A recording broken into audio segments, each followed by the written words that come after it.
of old, and made it a book. Madame Defarge and Madame of Saint Antoine, while a speck in a and down the weary miles of avenue by the wayside, where the chateau of Monsieur the Marquis, now in his such ample leisure had the stone fountain, that the few village scarecrows who, in a stick to burn, strayed within sight of the great borne in upon their starved fancy that the express a rumour just lived in the village, had a faint that when the knife struck home, the faces changed anger and pain. Also that when that of the fountain, they changed again, which they would henceforth bear for ever. The bedchamber, where the murder was done, which everybody recognized. On occasion, when 2 or 3 ragged peasants emerged, Marquis petrified, a skinny finger was darted away among the moss and leaves like chateau and hut, the stone floor, and the pure water in the village, a whole province of France, all concentrated into a faint hairbreadth, with all its greatnesses and littlenesses, lie. Human knowledge can split a ray of light and analyze. Primer intelligences may read in the feeble shining every vice and virtue of every.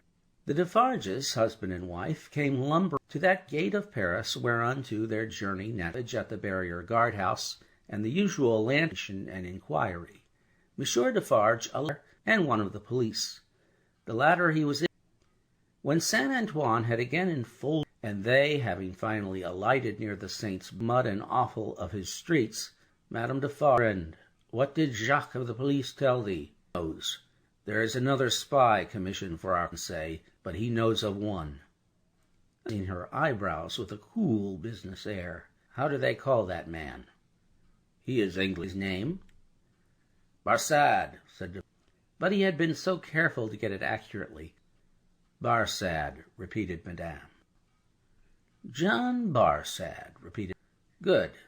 His appearance, is it known? Height about 5'9", black hair, visage, eyes dark, face thin, long and having a peculiar inclination towards the minister.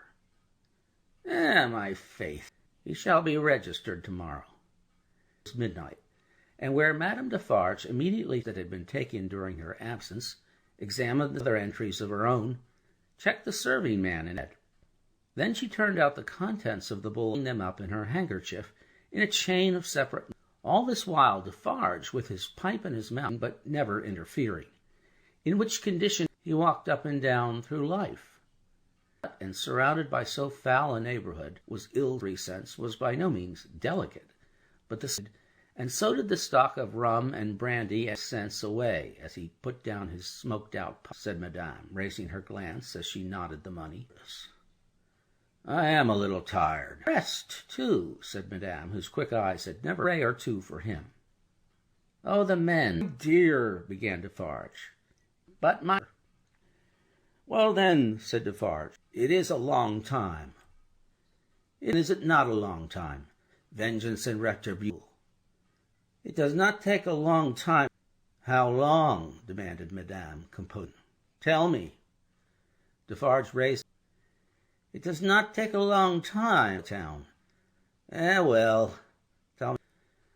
A long time, I suppose. Takes place and grinds to pieces everything before hearing, though it is not seen or heard. She tied a knot with flashing eyes, said Madame, extending her right hand for emphasis. The road and coming. I tell thee it never. Tell thee it is always advancing. Look around. Consider the faces of all the world that we know, to which the Jacquerie addresses itself with, can such things last? By my brave wife, returned Defarge, standing before her back, like a docile and attentive pupil before her in all this. But it has lasted a long time. Well, my wife, it is possible. Well, how then? Demanded Madame, tying a knot. Well, said Defarge, with a head, we shall not see the triumph. In strong action. Nothing that we do. Oh, my soul, that we shall see the triumph. I knew certainly not.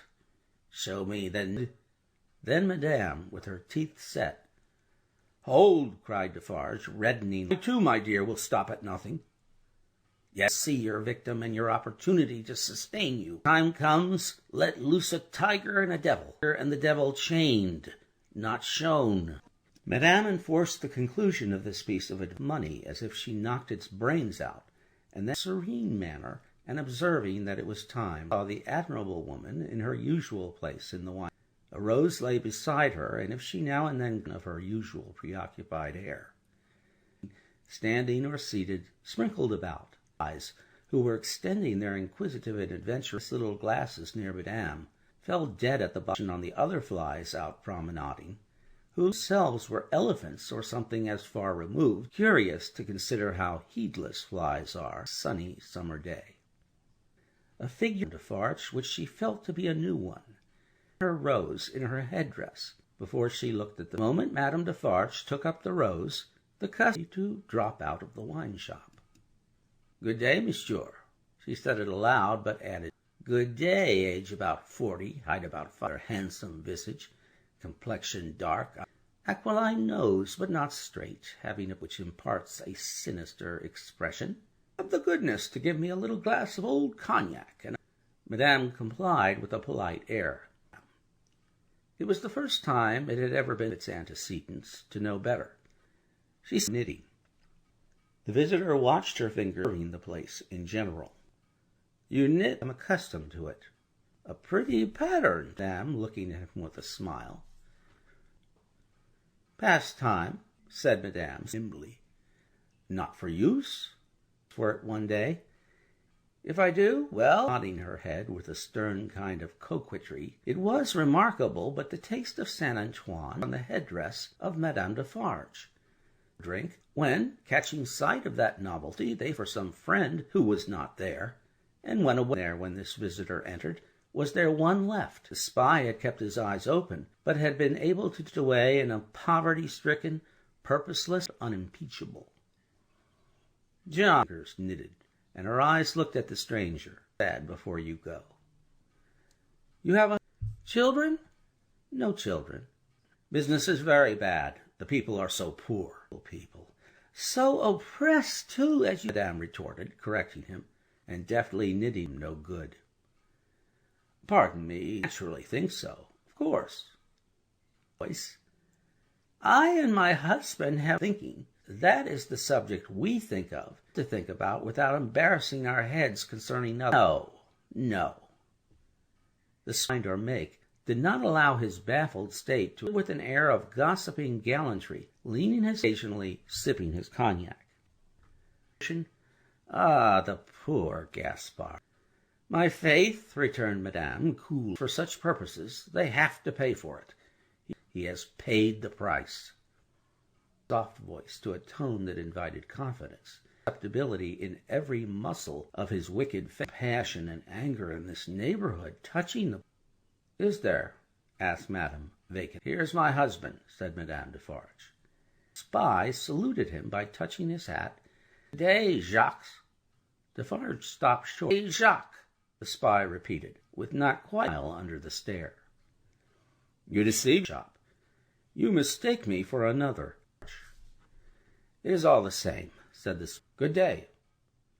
"Good day," and was saying to Madame, with whom I had the pleasure, is, and no wonder, much sympathy and aid of poor Gaspard. No one. I know nothing of it. Having stood with his hand on the back of his wife's chair, looked opposed, and whom either of them would have shot. The spy, well used to his business, did not drain his little glass of cognac, took a sip of it. Madame Defarge poured it out for him, a song over it. "You seem to know," observed Defarge. "Not at all. Profoundly interested in its miserable inhabitant. The pleasure of conversing with you, that I have the honor of cherishing some interesting association," said Defarge with much indifference. "You, his old domestic, had the charge. You see, I am informed of the circumstance," said Defarge. He had had it conveyed, as she knitted and warbled, that he would do best. "It was to you," said the spy, care that his daughter took him, accompanied by a Whig Lorry of the Bank of Tellson. And "Such is the fact," repeated Defarge. "Very. I have known Dr. Manette and his," said Defarge. "You don't hear much about," said Defarge. "In effect, song, we never hear about them. and perhaps another letter, or perhaps two. We, ours, and we have held no quarrel, madame, replied the spy. She is good, echoed madame. She was pretty enough to have been fooled, it seems to me. Oh, her tongue is, returned madame, and what the tongue... He did not take the identification as a compliment, a laugh. After sipping his cognac, going to be married, but not to an Englishman. And speaking of Gaspard, cruel, it is a curious thing that she is going to be, for whom Gaspard was exalted to that present marquis, but he lives unknown in it, Mr. Charles Darnay. Madame Defarge knitted steadily on her husband. Do what he would, behind the lighting of his pipe, he was troubled, and it would have been no spy if he had failed to see it, having made at least this one hit, customers coming in to help him to any other, taking occasion to say in a genteel forward to the pleasure of seeing Monsieur and Madame Defarge. He had emerged into the outer presence of Saint Antoine as he had left them, lest he should come back. Defarge, in a low voice, looking down at his wife, as what he has said of Mademoiselle Minette, lifting her eyebrows a little, it is probable. If it is, Defarge began, his wife, and if it does come while we live, destiny will keep her husband out of France, said Madame Defarge, with her usual composure, and will lead him to the end that is to end him. Very strange. Now, at least, is it not very wife to induce her to admit it? That, and herself, her husband is by the side of that infernal dog, so then that will happen when it does come, answered Madame, and they are both here for their merits. She rolled up her knitting when she had said those words, and about her head. Either Saint Antoine was gone, or Saint Antoine was... Howbeit, the saint took courage to lounge in, very covered its habitual aspect, turned himself inside out, and sat on doorsteps, streets, and courts, for a breath of air. Madame asked them to pass from place to place, and from many like her, such as the world will do well. They knitted worthless things, but the men and drinking. The hands moved for the jug. The bony fingers had been still, the stomach sweat. As the fingers went, the eyes went, and the thought. From group to group, all three went quicker than he had spoken with, and left behind her with admiration. A great woman, a grand woman, a frightfully closed around. And then came the ringing of church bells in the courtyard, as the women sat knitting them. Another darkness was closing in as pleasantly in many an airy steeple over France, when the military drums should be beating to drought as the voice of power and plenty, freedom about the women who sat knitting, a structure yet unbuilt, where they were stopping heads. One night, quiet corner in Soho, then one memorable tree together. Never did the moon rise than on that night when it found them still seated through its leaves. Lucy was to last evening for her father, and they sat alone. Happy, my dear father? Quite, my child. Been there a long time. When it was yet light herself in her usual work, nor had she read ways. At his side under the tree, many and many like any other, and nothing could make it so. Father, I am deeply happy in the love that heavens and Charles's love for me. But if my marriage were so arranged as that it would part, I should be more unhappy and self-reproachful. Even as it was, she could not light. She clasped him by the neck and laid her face, always sad, as the light of the sun itself is at its coming and going. Dearest, quite sure no new affections of mine repose between us? I know it well, but do you feel quite certain? Her father answered, I have assumed, quite sure, my darling. My future is far brighter, Lucy, than it ever was without it. Believe it, love. Indeed it is, my dear, that it should be so. You appreciate the anxiety I have felt that your life should toward his lips, but he took it in his, and repelled, should not be wasted, struck aside from your unselfishness cannot entirely comprehend, but only ask yourself, how could my happiness if I had never seen Charles, my father? He smiled at her unconscious admission that seen him, and replied, my child, had not been Charles, it would have been another. Or if it has, and then the dark part of my life would have kept on you. It was the first time, except for the period of his suffering. It gave her a strange, and she remembered it long afterwards. Raising his hand towards the moon, I have not bear her light. I have looked at her when what I had lost, that I have beaten my head against a state so dull and lethargic that I have thought of nothing across her at the full and the number of perpendiculars. He added in his inward and pondering manner, 20 either way, I remember, and the 20. The strange thrill with which she heard him go back, but there was nothing to shock her in the manner of his present cheerfulness and felicity with the die. I have looked at her, speculating thousands of times, whether it was alive, had killed it, whether it was a son. There was a time in my imprisonment when my desire was a son who would never know his father's story, his father's having disappeared, of his own who would grow to be a woman. She drew close. I have pictured my daughter to myself, altogether ignorant of me and unconscious of her age, year after year. My fate, I have altogether perished from the nation. My place was a blank. My thoughts of a daughter who never existed strikes to my... You, Lucy, it is out of the consolation remembrances arise, and pass between us and the moon. Say now. She knew nothing of so, but on other moonlight night, different way, have affected me with something like a sad pain for its foundations could. I have leading me out into the freedom beyond the fortress, as I now see you. It stood between the little grated window and the door I am speaking of. The figure was not the fancy. No, disturbed sense of sight, but it never moved. A real child.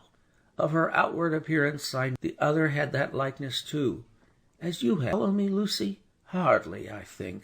I understand these perplexed distinctions. Her blood from running cold, as he thus tried.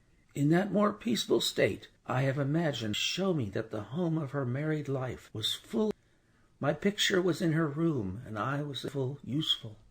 But my poor history was that child, my father. I was not half so good. And she showed me her children, said the doctor. Had been taught to pity me when they passed frowning walls and looked up at its bars to deliver me. I imagined that she always brought me back, and, blessed with the relief of tears, I am that child, I hope, my father. Will you bless me as fervently tomorrow troubles in the reason that I have tonight for loving God for my great happiness?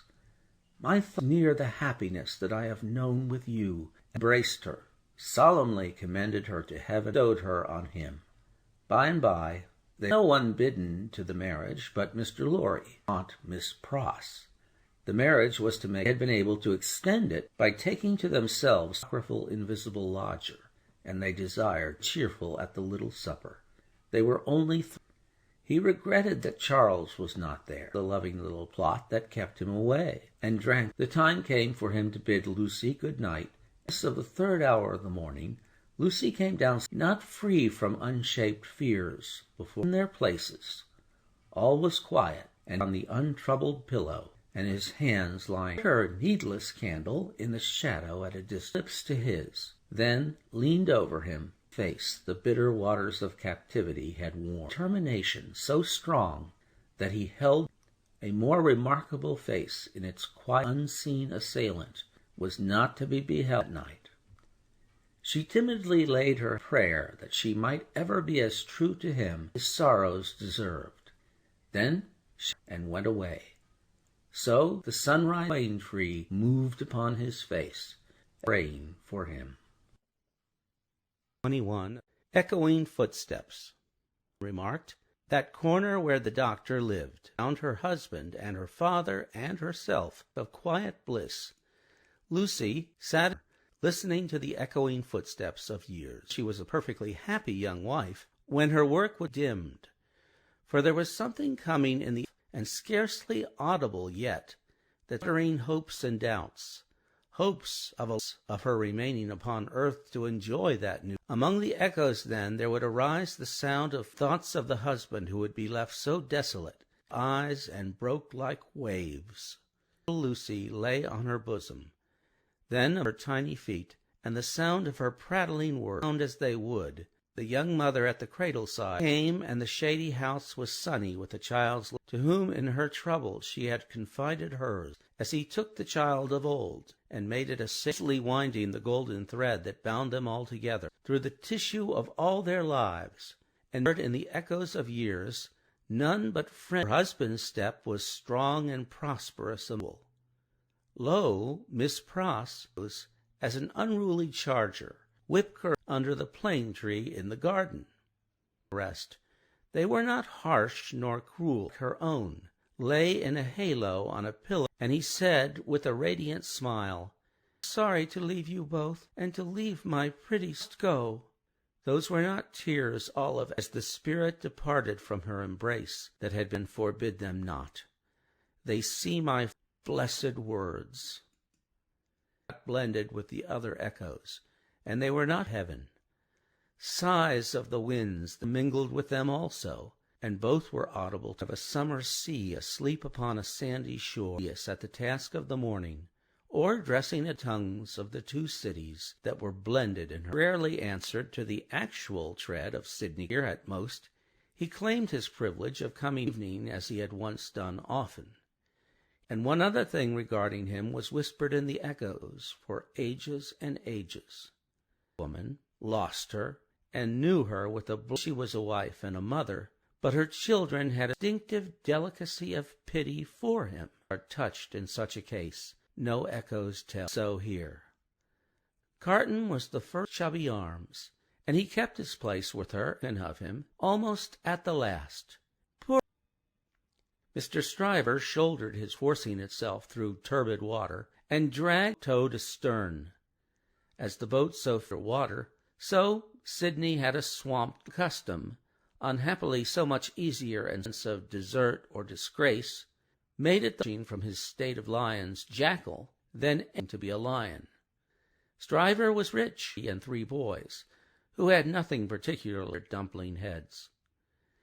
These 3 his husband, delicately saying, "Bread and cheese towards your matrimonial picnic," action of the 3 lumps of bread and cheese, indignation, which he afterwards turned to, directing them to beware of the pride of beggars. He was also in the habit of declaiming to Mrs. Stryver arts Mrs. Darnay had once put in practice, diamond arts in himself meant to be caught.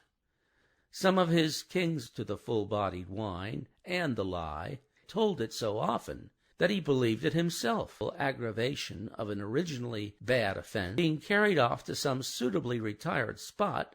These were among the echoes to which Lucy listened in the echoing corner, until her little door, her heart, the echoes of her child's tread came, active and self-possessed, and those of her dear husband. The lightest echo of their united home, directed by her, more abundant than any waste, was music to her, sweet in her ears, of the many times her father married, if that could be, then single. No cares and duties seemed to divide her love. Asked her, "What is the magic secret, my darling? There were only one of us, yet never seeming to be heard." But there were other echoes from a distance all through this space of time, and it was now they began to have an awful sound, as a sea rising. On a night, Mr. Lorry came in late from telling her husband in the dark window. It was all reminded of the old Sunday night when they had looked. "I began to think," said Mr. Lorry, "to pass the night at Tellson's. We have been known what to do first, or which way to turn, that we have actually a run of confidence upon us, confide their property to us fast enough for them for sending it to England. That look, you say, my dear Darnay? Yes, but we are so unreasonable. Some of us at Tellson out of the ordinary course without due occasion, and threatening the sky is. I know that persuade himself that his sweet temper was soured, peevish after my long day's botheration," said the doctor, entering the dark room at the moment. "These hurries and forebodings by which I have been surrounded reason. You are not going out, I hope?" "You, if you like," said the doctor. I am not fit to be pitted against you tonight. Can't see. Of course, it has been precious child is safe in bed, and sleep safe and well. I don't know why anything, but I have been so put out all day, and I am not. Thank ye. Now come and take your echoes about which you have your theory. "A fancy, then, my wise pet," said Mr. Lorry. "Loud, though, are they not? Only hear them, to force their way into anybody's life. Footsteps stained red, the footsteps raging in the dark London window. Ski mass of scarecrows heaving to and fro, willowy heads, where steel blades and bayonet arose from the throat of Saint Antoine, and of branches of trees in a winter wind, every weapon or semblance of a weapon that was thrown off. Who gave them out, whence, what agency they crookedly quivered and jerked like a kind of lightning, no eye being distributed. So were cartridges, wood, knives, axes, ingenuity could discover or devise, themselves with bleeding hands to force stones. Every pulse and heart in Saint Antoine was on high. Every living creature there held life as of no readiness to sacrifice it. So all this raging, circled drop in the cauldron had a tendency to be sucked, already begrimed with gunpowder and sweat, issue and back, dragged this man forward, disarmed the thickest of the uproar. "Keep near, and do you, Jacques 1 and 2, separate and bits as you can. Where is my wife?" Posed as ever, but not knitting today. An axe in place of the usual, softer, cruel knife. "Where do you go, my wife?" "You at present. You shall see me at the head of Defarge," in a resounding voice. "Patriots!" With a roar that sounded as of the detested word, the living sea rose and overflowed the city to that point, the sea raging and thundering on its deep ditches, double drawbridge, towers, cannon, muskets, fire, in the fire and in the smoke, and on the instant he became a cannoneer, double soldier, 2 fierce hours. Massive stone walls, 8 great towers, 1 drawbridge down. "Work, Jacques 1, Jacques 2, Jacques 1, 25,000, in the name of all the work." Thus Defarge of the one grown hot. "To me, women, we can kill as well as the men when the place is to cry." Trooping women variously armed, revenge. Cannon, muskets, the single drawbridge, the massive stone wall, light displacements of the raging sea made by blazing torches, smoking wagon loads, stirring barricades in all directions, bravery without stint, boom sounding of the living sea. But still in the massive stone walls, and the 8 great of the wine shop at his gun, grown fierce hours. A white flag, dimly perceptible through the raging storm, rose immeasurably wider and higher over the lower drawbridge, past the massive stone towers, surrendered. So him on, that even to draw his breath, or as if he had been struggling in the surf at the south yard of the Bastille, there, against to look about him. Jacques 3 was nearly heading some of her women, was visible in the inner. Everywhere was tumult, exultation, astounding noise. Yet the prisoners, the records, torture, the prisoners. Incoherences, the prisoners was the cry, as if there were an eternity of people, as most billows rolled past, bearing the prisoner all with instant death if any secret note. His strong hand on the breast of one of these men, lighted torch in his hand, separated him and the wall. "Show me the north." "I will faithfully," replied the man, "if you will come."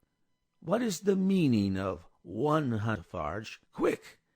The meaning, monsieur, of captivity. Or do you mean that I shall strike you?" Jacques 3, who had come close up. "Monsieur, pass this way, then." Jacques 3, evidently disappointed by the dialogue taking a turn, by Defarge's arm as he held by the close together during this brief discourse, and it even then, so tremendous was the fortress, and its inundation of the courts all around outside, too, it beat the wall, occasionally some partial shouts of "Dumbre!" Through gloomy vaults, past hideous doors of dark dens, of steps, and again up steep, like dry waterfalls, then staircases. He, linked hand and arm, went with all there, especially at first. The inundations had done descending, and were winding and climbing, hemmed in here by the massive thickness within the fortress, and without was only audible as if the noise out of which they had come had almost.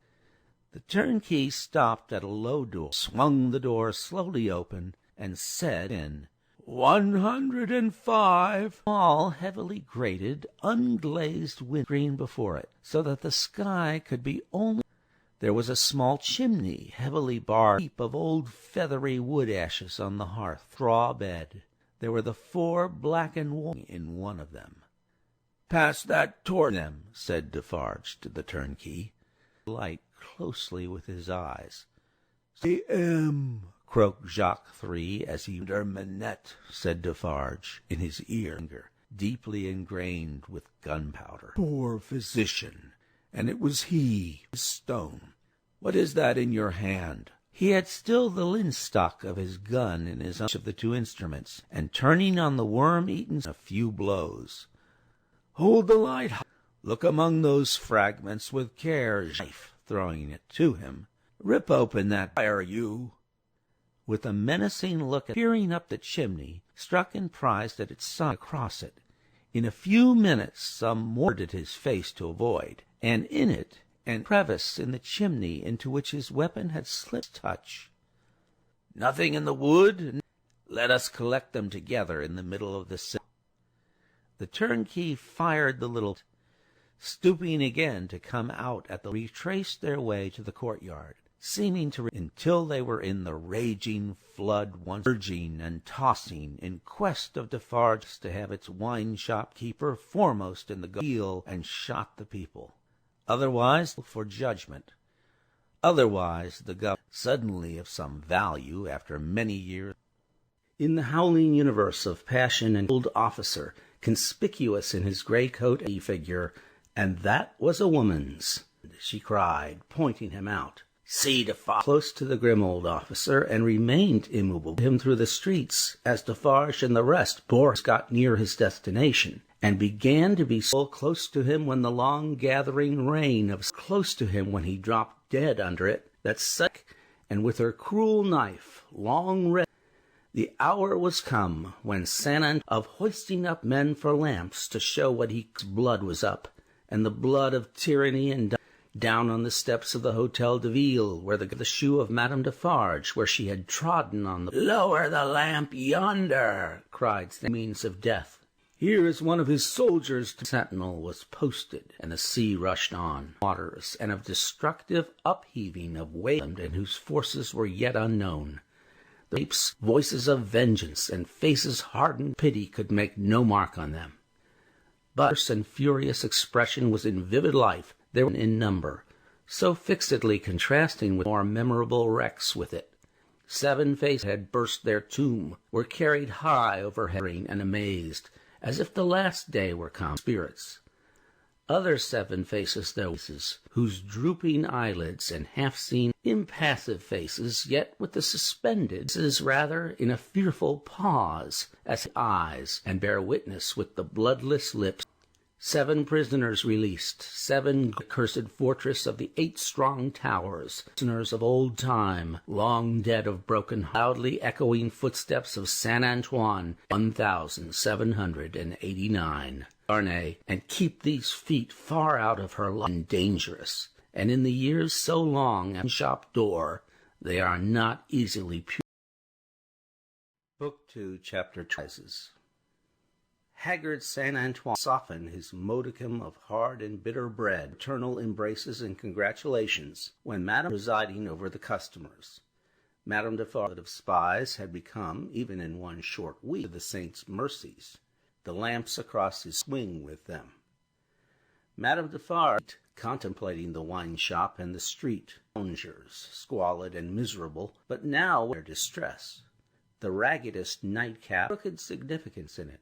"I know how hard it is to support life in myself, but do you know how to destroy life in you?"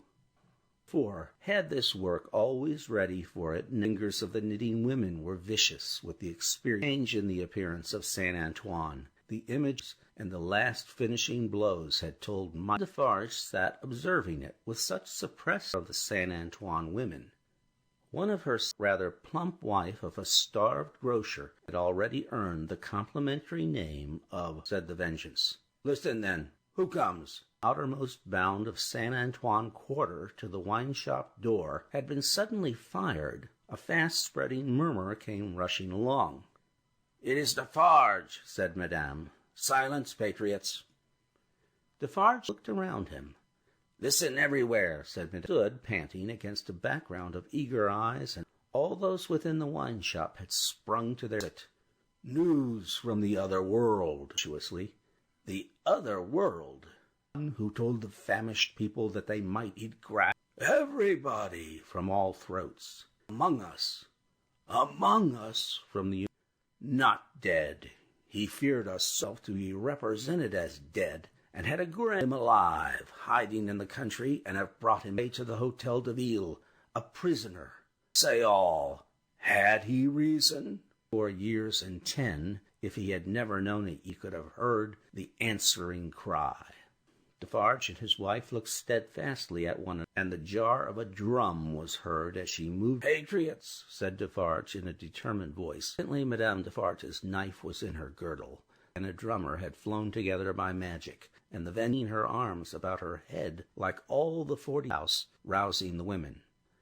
The men were which they looked from windows, caught up what arms they... But the women were a sight to chill the boldest, as their bare poverty yielded. From their children on the bare ground, famished and naked, they ran themselves to madness with the wildest cry. Taken, my sister. Old Foulon, taken, my...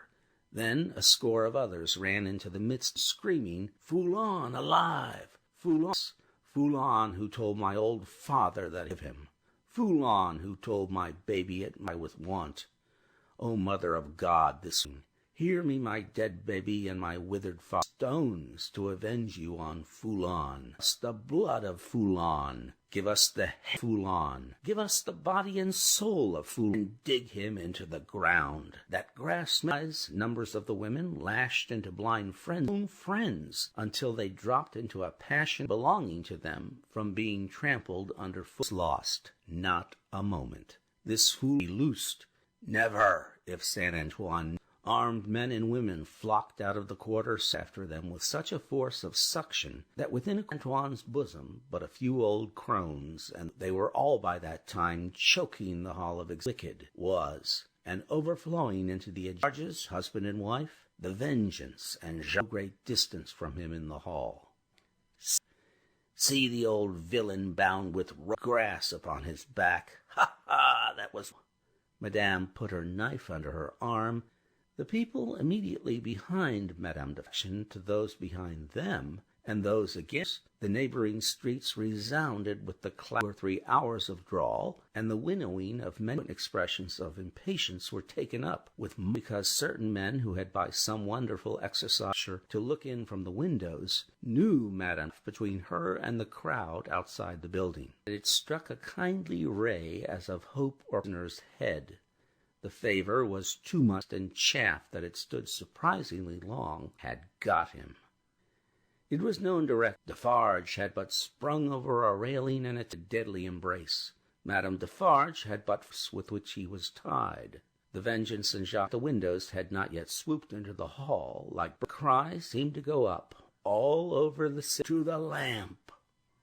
Down, and now on his knees, now on his feet, at and stifled by the bunches of grass and strands, torn, bruised, panting, bleeding, now full of vehement agony of action, with the sun on their back that they might see. Now aloft, he was hauled to the nearest street corner, where one of the Defarge let him go, as a cat posedly looked at him while they made ready, and wildly screeching at him all the time, and the men in his mouth.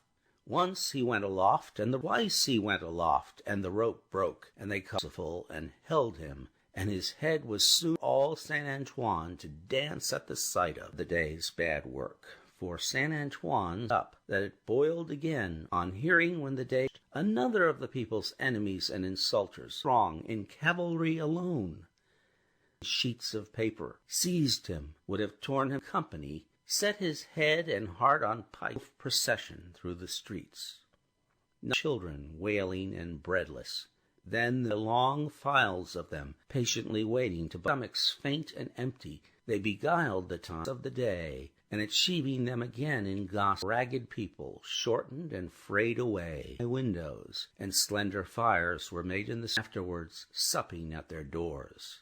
Those, and innocent of meat, yet human fellowship infused and struck some sparks of cheerfulness out of full share in the worst of the day, played jokers with such a world around them and before them. It was almost morning when Defarge's wine shops, and Monsieur Defarge said to Madame his wife, "At last it has come, my dear." Almost. Slept. Even the vengeance drum was at rest. The drums was the blood, and hurry had not changed. Drum could have wakened him up and had the seal fell, or old Foulon was seized of the men and women in Saint Antoine's. Book 2, Chapter 23. There was a change on the village where the fountain fell, to hammer out of the stones on the highway. Such mold his poor ignorant soul, and his poor reduced was not so dominant as of yore. There were officers to guard the soldiers, but not one of them knew that it would probably not be what he was ordered, yielding nothing but desolation.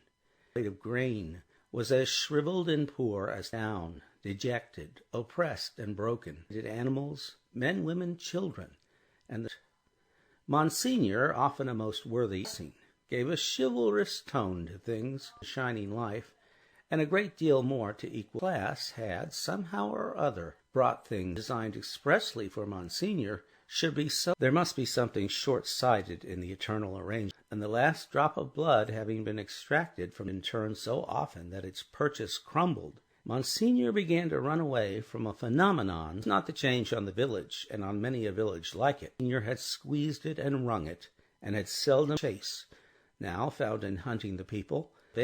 Monsignor made edifying spaces. No, the change consisted in the appearance rather than in the disappearance of the high caste and beautifying features of Monsignor. Of Rhodes worked, solitary, in the dust he was, and to dust he must return, being had for supper, and how much more he would eat if he has from his lonely labor, and viewed the prospect, the like of which was once a rarity in those parts. As it advanced, the mender of roads would discern a man of almost barbarian aspect, into the eyes of a mender of roads, grim dust of many highways, dank with the marshy, with the thorns and leaves and moss of such a man came upon him like a ghost at his heap of stones under a bank, taking such.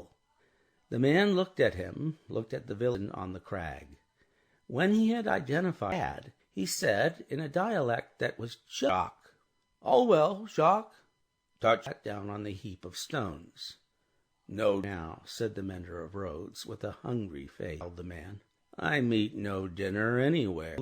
Lighted it with flint and steel, pulled, suddenly held it from him, and dropped something that blazed and went out in a puff of smoke. Turn of the mender of roads to say it this time. They again joined hands. "Tonight," said the man, putting the pipe in his mouth. He and the mender of roads sat on the heap of stones, driving in between them like a pygmy charge of bear over the village. "Show me." "See," returned the mender of roads, and straight through the street, and past the fountain, the other, rolling his eye over the landscape. "Past no fountains." "Well?" "Summit of that hill above the village." "Good." "Sunset?" "Will you wake me before departing? Let me finish my pipe, and I shall sleep." "Surely." The wayfarer smoked his great wooden shoes, and lay down on his bed to sleep directly. As the road clouds, rolling away, revealed bright bars by silver gleams upon the landscape, in place of his blue one, seemed fascinated. His eyes were so often turned towards it that he said to very poor account. The bird, the coarse woolen red cap, the hairy skins of beasts, the powerful and the sullen and desperate compression of the lips, awe. The traveler had traveled far, chafed and bleeding. His great shoes stuffed with the many long leagues, and his clothes were chased into sores. Stooping down the secret weapons in his breast, or where not, arms crossed upon him, and set as resolute hounds with their stockades, guardhouses gave of roads to be so much air as against from it to the horizon, and looked around. He stopped by no obstacle tending to center. The man slept on, indifferent to showers of hail on his face and shadow, to the paltering diamonds into which the sun changed them until it was glowing. Then the mender of roads had to go down into the village, roused him. 2 leagues beyond the summit of the hill? Good. The mender of roads went home within, and was soon at the fountain, squeezing himself, and appearing even to whisper to them in his whisper. In its poor supper, it did not creep to bed, and remained there. A curious when it gathered together at the fountain in the dark, at the sky, in one direction only, the place became uneasy. Went out on his too, glanced down from behind his chimney, and sent word to the sacristan who kept bring the tocsin by and by. In the old chateau, keeping its solitary end, as though they threatened the pile of building. Up the 2 terrace flights of steps, the rain, like a swift messenger, rousing those within. All, among the old spears and knives, shook the curtains of the bed where the last marquis, north and south, through the woods, forced the high grass, and cracked the branches. Courtyard. 4 lights broke out there. It was black again, but not for long. Strangely visible by some light of it. Then a flickering streak out transparent places, and showing where ballast. Then it soared higher and grew broader, and of the great windows flames burst forth out of fire. A faint were left there, and there was a saddling of a horse and splashing through the darkness, and bridle was the horse in a foam stood at Monsieur Gabelle's door. Help every one! The tocsin rang there was none. The mender of roads stood with folded arms at the fountain, looking. It must be 40 feet high, said the rider from the chateau, and the horse, and galloped up the stony steep to the officers were looking at the fire. Remove, gentlemen, officers, the chateau may be saved from the flames by timely aid. Sirs looked toward the soldiers, who looked at the fire, shrugs and biting of lips. It rattled down the hill again and through the street. The roads and the 250 particular friends, the idea of lighting up, had darted into their house pane of glass. The general scarcely borrowed, in a rather peremptory manner of hesitation on that functionary's part to authority, had remarked that carriages, post-horses, would roast and burn. In the roaring and raging of the driving straight from the infernal regions, with the rising and falling of the blaze, the stone, when great masses of stone and in the nose became obscured, as if it were the face of the cruel marquis, the fire. The chateau burned, scorched and shriveled. Trees that begirt the blazing edifice with a new iron boiled in the marble basin of the extinguisher tops of the towers vanished like 4 rugged wells of flame. Solid walls, like crystallization, furnace. 4 fierce figures trudged away along the night-enshrouded roads. Next destination. The illuminated, polishing the lawful ringer, rang for George. Light-headed with famine, fire, and Gabelle had to do with the collection of rent and of taxes, and no rent at all, that Gabelle had for an interview with him, and surrounding his house a conference, whereupon Monsieur retired to hold counsel with himself. Gabelle again withdrew himself to his housetop, and resolved, if his door were broken in, to pitch himself foremost over low. Probably Monsieur Gabelle's chateau for fire and candle, and the beating music, not to mention his having an ill-omened posting-house gate, which the village showed a lot of favor, a trying suspense to black ocean, ready to take that plunge in it. But the friendly dawn appeared guttering out. The people happily dispersed life with him for that while. Fires. There were other functionaries whom the rising sun found hanging across corn and bread. Also there were other villager of roads and his fellows, upon whom and whom they strung up in their turn. East, west, north, and south. Fire hung, fire burned. And quench it, no functionary able to calculate successfully. Book 2, Chapter 24. Drawn in such risings of fire and risings of sea, angry ocean, which had now no ebb, but was all terror and wonder of the beholders on the shore. 3 more birthdays of little Lucy had been of the life of her home. Many a night goes in the corner, with hearts that failed them when they had become to their minds as the footsteps of a people their country declared in danger, changed in it, long persisted in.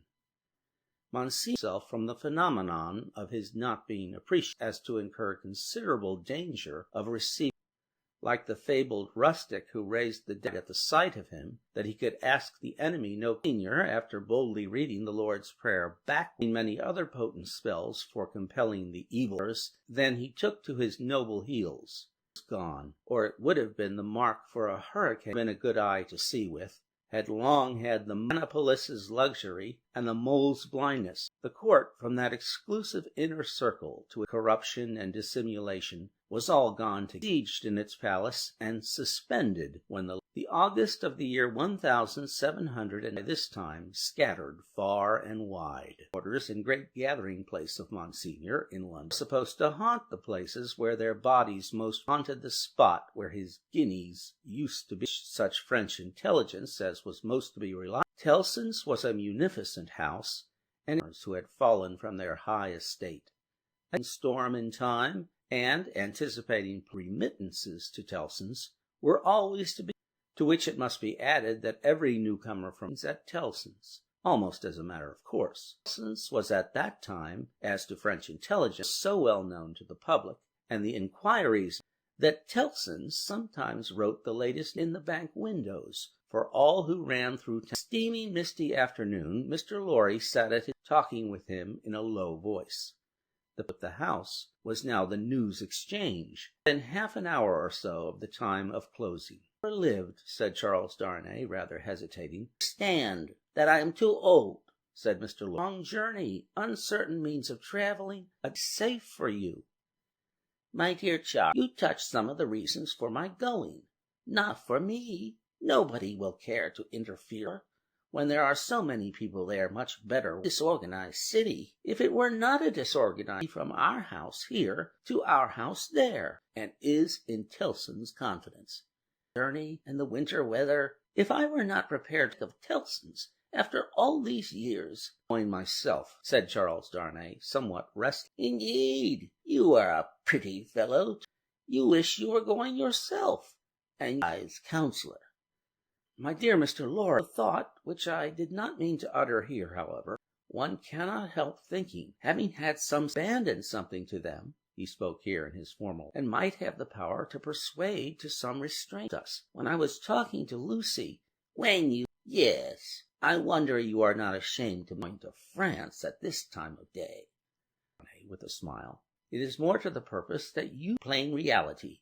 The truth is, my dear Charles," lowered his voice, "you can have no business is transacted, and of the peril in which the Lord above knows what the compromising. Some of our documents were seized or destroyed, for who can say that Paris has not set afire to judicious selection from these with the least possible getting of them out of harm's way is within the power of any one but myself. If any Tellson's knows this and says this, Tellson's, because I am a little stiff about this, sir, to half a dozen old codgers here. Full spirit, Mr. Lorry." "Tut!" Mr. Lorry, glancing at the house again. "You are to time, no matter what things, is next to an impossibility. Every day brought to us here, I speak in strict confidence, by the strangest bearers you can imagine, on by a single hair, as he passed the bear, come and go, as easily as in business-like old England." "And do you really go tonight?" "I really seem to admit of delay." "And do you take no one opposed to me? But I will have nothing to say to any of them. Jerry has been my bodyguard on Sunday night. Nobody will suspect Jerry of being any design in his head but to fly at. I must say again that I heartily admire your. Say again, nonsense, nonsense. I shall, perhaps, accept Tellson's proposal. I'm enough then to think about growing old." The usual desk, with Monsignor swarming with it to avenge himself on the rascal people, Monsignor under his reverses as a refugee, to talk of this terrible revolution as the skies that had not been sown and that had led to it, as if observers of the wretched perverted resources that should have made them prosperous years before, and had not in plain words recurring, combined with the extravagant plots of months that had utterly exhausted itself and worn it hard to be endured without some remonstrance. And it was such vaporing all about his blood in his own head, added to a late already made Charles Darnay restless, and with the talkers was Stryver of the King's Bench, and therefore loud on the theme, broaching people up and exterminating them from the face of the many similar objects akin in their nature, salt on the tails of the race, of objection. And Darnay stood divided and remaining to interpose his word to shape itself out. The House, an unopened letter before him, asked if he had to whom it was addressed. The House saw the direction the more quickly because it was turned into English, ran, Verity Saint Evremond of France, Company, Bankers, London, England, made it his one urgent and express request should be, unless he, the doctor, dissolved in them. Nobody else knew it to be his name. Mr. Lorry could have none. I have referred it, I think, to everybody. Gentleman is to be found. The hands of there was a general set of the current of talkers letter out inquiringly, and Monsignor looked at it, refugee, and this, that, and the other, or in English, concerning the Marquis, who was, but in any case, degenerate successor of the polish to say, I never knew him. A quaver. This Monsignor had been got out of Paris, load of hay, some years ago, said a third, eyeing the direction through himself in opposition to the last Marquis. A Ben left them to the ruffian herd, he deserves. Hey, cried, is that the sort of fellow? Let us look at fellow. Darnay, unable to restrain his shoulder, and said, I know, by Jupiter, said Stryver. I am. Why, Mr. Darnay? Do you hear what in these times? But I do ask why. I am sorry for it. I am sorry. Here is a fellow who, infected devilry that ever was known, abandoned his pride, did murder by wholesale, and you ask me if youth knows him? Well, but I'll answer contamination in such a scoundrel. That's what Darnay with great difficulty checked himself and the gentleman. I understand, said bully Stryver, and I'll do it. I don't understand him. You may tell him from me that after abandoning the butcherly mob, I wonder he is not at the, said Stryver, looking all around and snapping his shirt. And I tell you that you'll never find a mercies of such precious protege. We show him a clean pair of heels. With those words and a final snap himself into Fleet Street, amidst the general, and Charles Darnay were left alone at the desk. Take charge of the letter, said Mr. Lorry. Will you undertake to explain that chance of our knowing where to forward it, and that it is... Do you start for Paris from here? Back to see you off. Very ill at ease, Darnay made the best of his way into the quiet. These were its contents. June 21st, 1792. After having long been in danger of seized with great violence and indignity, on the road I have suffered a great deal, has been destroyed, razed to the ground, sure, heretofore the Marquis, and for which I shall life, without your so generous help, is the people, in that I have acted against them for and represent that I have acted for them, and not against. It is in vain I represent that, before they sequestrated the imposts they had ceased to pay, recourse to no process. The own emigrant, and where is that emigrant heretofore the Marquis? Where, in my sleep, where is he? I demand no answer. Ah, monsieur, send my desolate cry across the sea, through the great bank of Telson, known at Paris, justice, of generosity, of the honor you, monsieur, heretofore the Marquis. My fault is that I have been true heretofore the Marquis. I pray you, be prison here of horror, whence I every action. I send you, monsieur, heretofore the Marquis, an unhappy service. Your afflict latent uneasiness in Darnay's mind was the peril of an old servant and a good one. His family stared him so reproachfully in the temple, considering what to do. He knew very well that in his deeds and bad reputation of the old family house, and in the aversion with which his conscience regarded, he had acted imperfectly. His renunciation of his social place had been hurried and incomplete. He knew and supervised it, and that he had meant to do it. The happiness of his own chosen actively employed. The swift changes and troubles fast, that the events of this week and the events of the week following made all the force of these circumstances he had yielded, continuous and accumulating resistance of action, and that they had shifted and struggled. He were trooping from France by every highway of confiscation and destruction, and therefore to himself as it could be to any new authority. But he had oppressed no man. He had partially exacted payment of his dues, that he had on a world with no favor in it, won his own bread. Monsieur Gabelle had held instructions to spare the people, to give them as the heavy creditors would let them have in the winter, same grip in the summer, and no doubt he had known safety, so that it could not but appear now driven him within the influence of the lodestone, and he must go. Everything on faster and faster, more and more. His latent uneasiness had been that unhappy land by bad instruments than they was not there, trying to do of mercy and humanity. With this approaching him, he had been brought to the pointed comparison in whom duty was so strong. Upon them had instantly followed the sneers of those of Stryver, which above all were coarse. Upon those had followed Gabelle, in danger of death. To his just resolution was made. He must. Lodestone Rock was drawing him, and he must rock. He saw hardly any danger.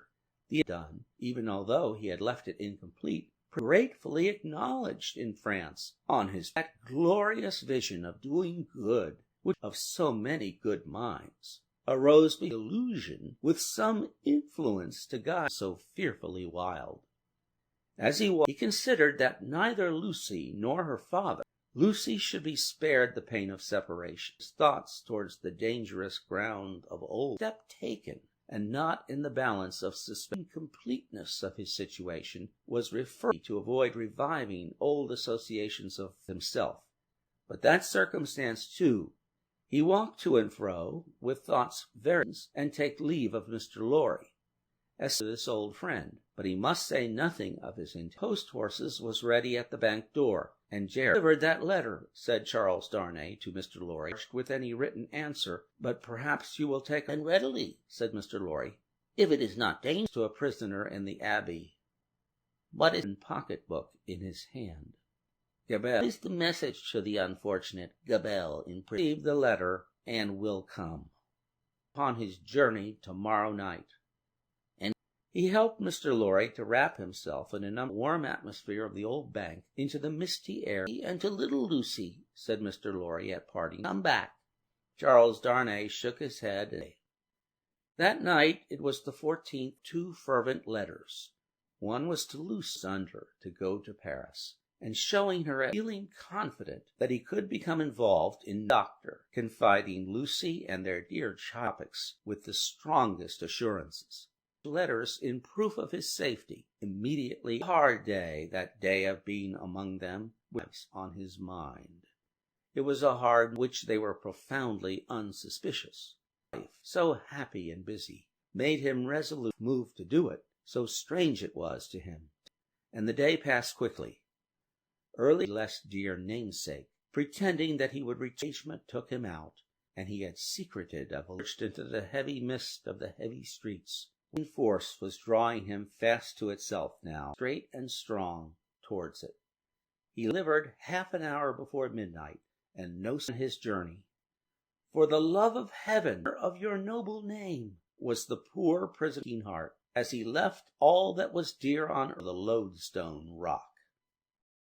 Of A Tale of Two Cities. Chapter 1. The traveller fared slowly on his way, who autumn of the year 1709 bad equipages and bad horses, he would have fortunate King of France had been upon his throne and not with other obstacles than these. Of citizen patriots, with their national muskets, stopped all comers and goers, cross-questioned their names in lists of their own, turned them back, and laid them in hold, as their capricious dawning republic, one and indivisible, of death. A very few French leagues of his to perceive that for him, along these countries, would have been declared a good citizen at Paris, on to his journey's end. Not a meteor dropped across the road behind him, but he knew the series that was barred between him and England so encompassed him that if he had been taken in a nation in a cage, he could not have felt his free. Universal watchfulness not only stopped him on the but retarded his progress 20 times in a day, riding before him and stopping him by anticipation.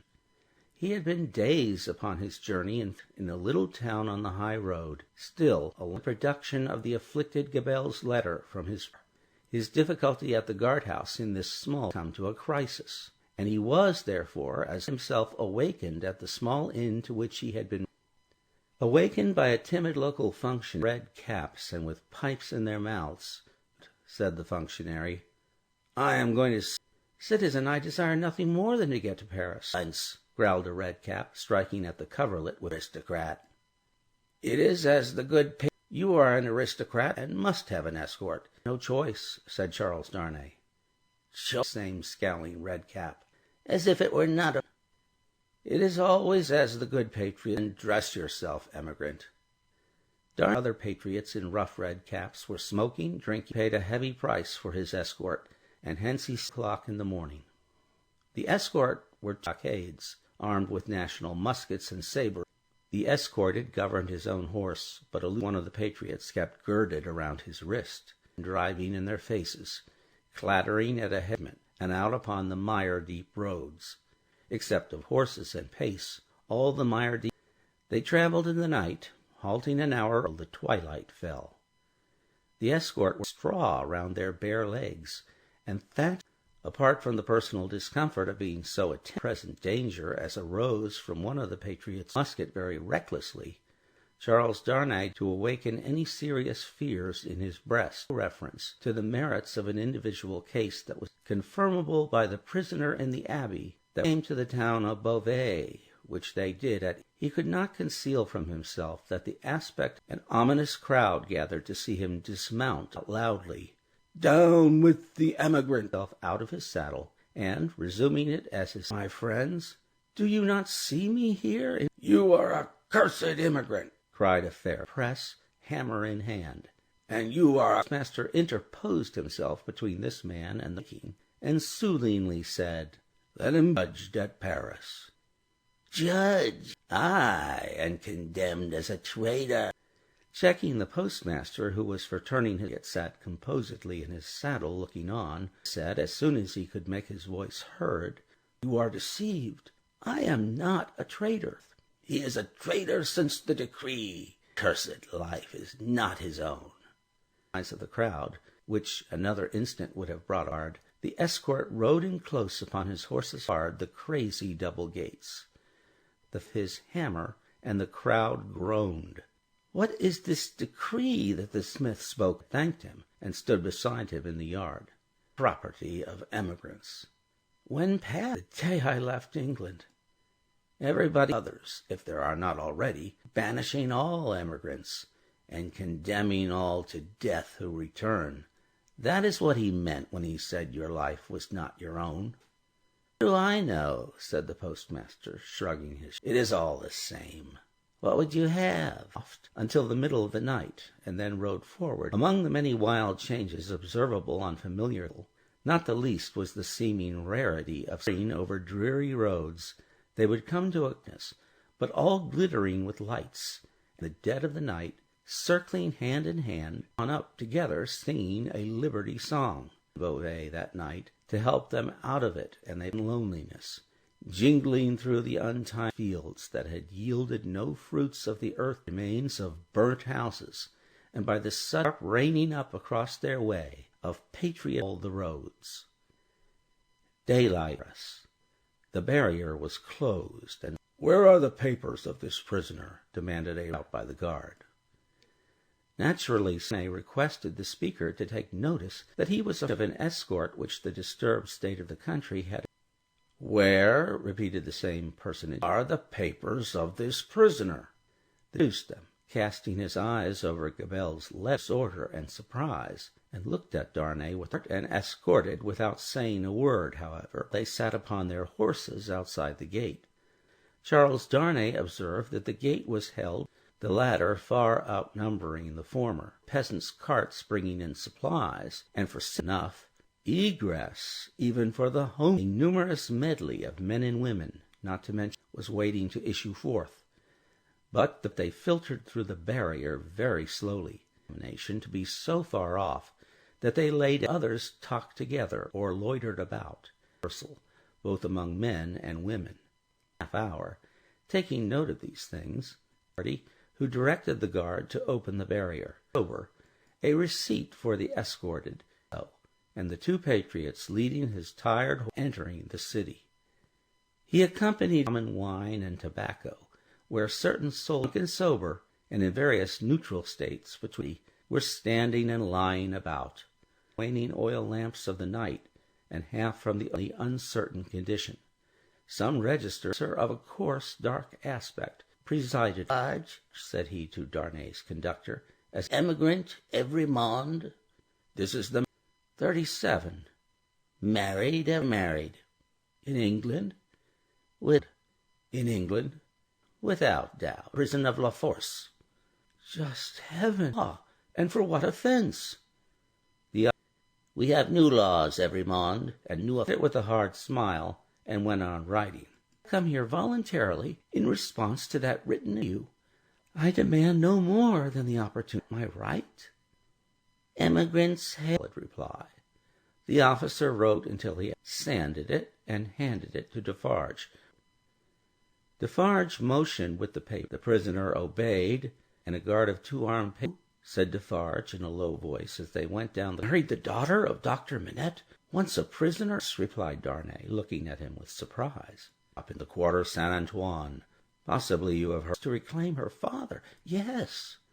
A reminder to Defarge to say with such sharp female newly born and called France. You heard me say why. A bad truth for you, and looking straight before him. So unprecedented, so changed, so lost. Will you render me a little help? Looking straight before him. Will you answer me according to its nature? You can say what it is. Unjustly. Shall I have some free communication? We'll see. I am not to be buried presenting my case. You will see. Buried in worse prisons before now. Defarge glanced darkly at his set silence. The deeper he sank in, or so Darnay thought, of his softening, made haste to say, It is of the utmost and I of how much importance that I should be his bank, an English gentleman who is now in Paris, that I have been thrown into the prison of La... I will do for you. My duty is to my country, and that of both. Against you I will do nothing. Hopeless to entreat him further, and his pride was silence. He could not but see how used the people seen along the streets. The very children turned their heads, and a few shook their fingers. That a man in good clothes should be going to a laborer in working clothes, should be going dark and dirty street through which they passed, and was addressing an excited audience and of the royal family. The few worst made it known to Charles Darnay that the ambassadors had one and all left Paris. He had heard absolutely nothing, had completely isolated him. Than those which had developed themselves when he... That perils had thickened about him fast, and he of course knew now. He made this journey. If he could have foreseen the event, misgivings were not so dark as imagined by... Troubled as the future was, it was the there was ignorant hope, which, within a few rounds of the clock, garnering time of harvest, was as far 1,000 years away. The sharp female was hardly known to him, or to The frightful deeds that were to be soon done were doers.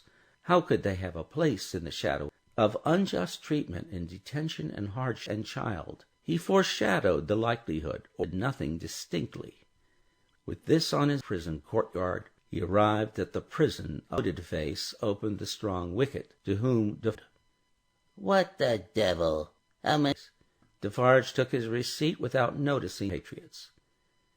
"What the devil? How many more?" The jailer merely replied, "One must have patience." Responsive to a bell she rang, echoed the sentence of liberty, which sounded in that place like prison of La Force was a gloomy prison, foul sleep in it. Extraordinary sleep becomes manifest in all such places. "Secret, too," grumbled the jailer, looking full to bursting.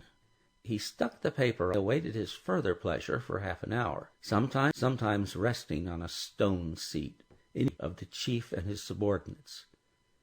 "Come with me, emigrant."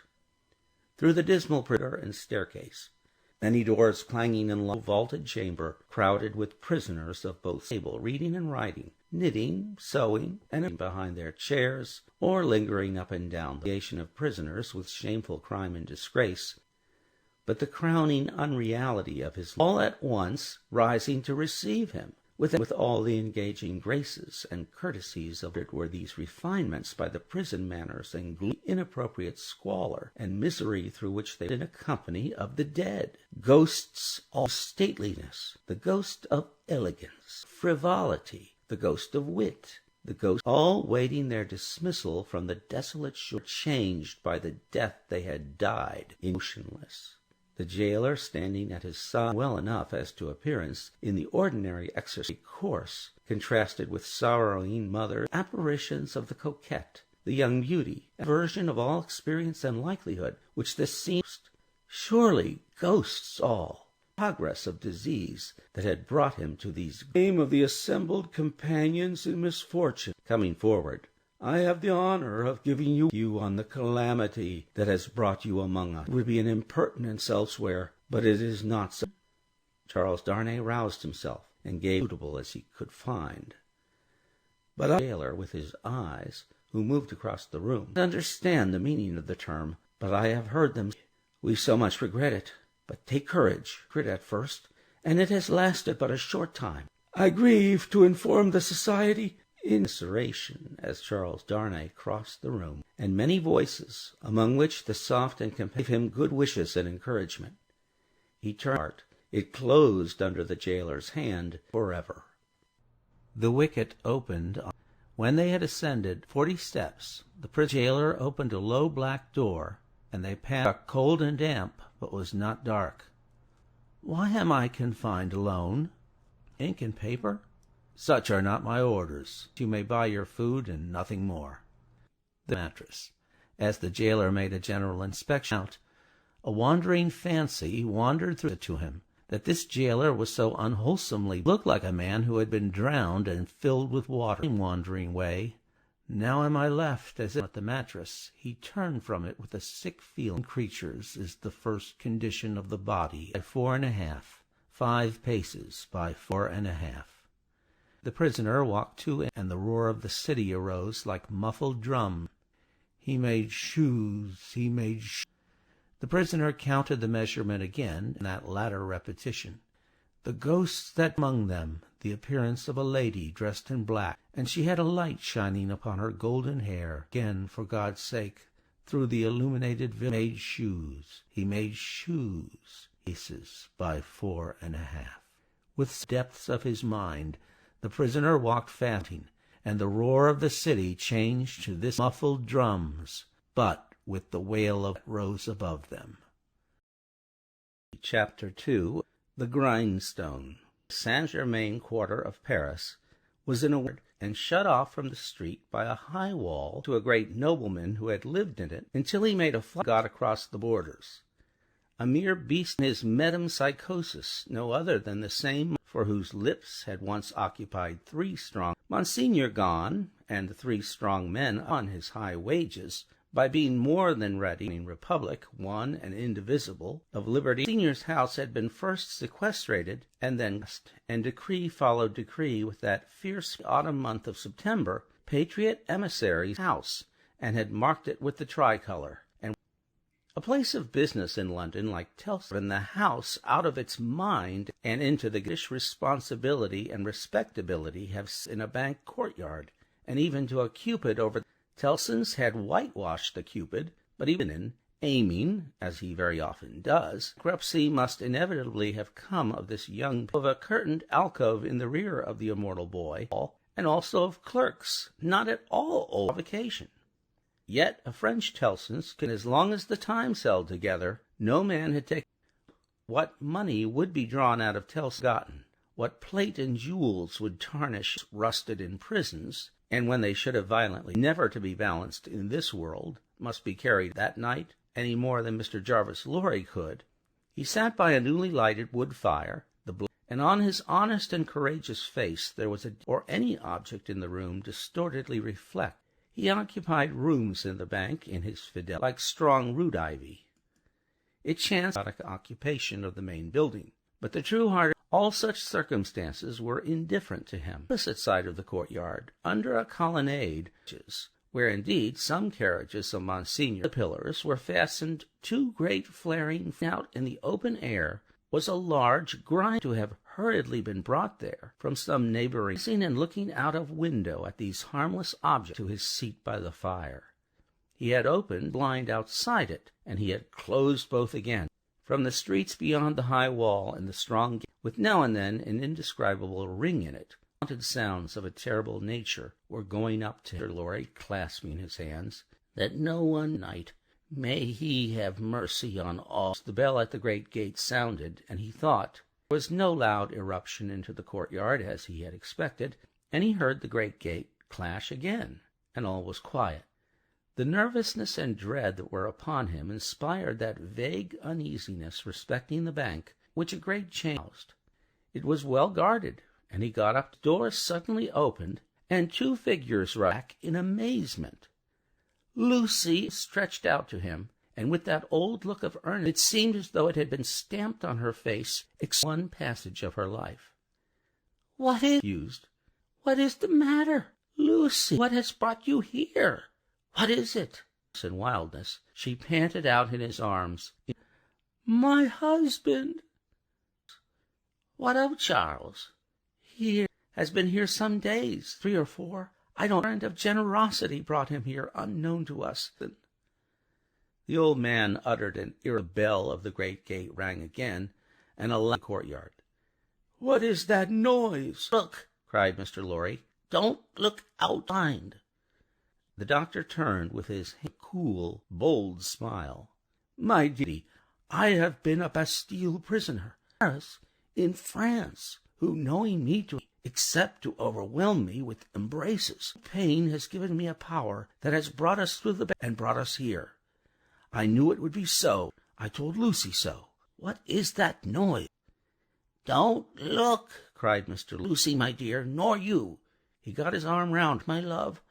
"I solemnly swear to you that I had no suspicion even of his being La Force.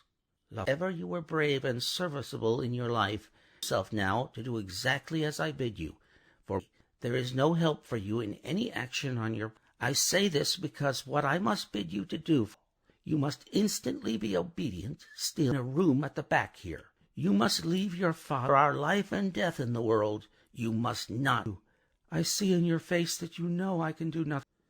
The old man kissed her and hurried her, then came hurrying back to the doctor, and opened his hand upon the doctor's arm, and looked out with him upon a throng of men and women, not more than 40 or 50 in all, the men at the gate, and they had rushed in to work at the ground for their purpose, as in a convenient and retired workers, and such awful work.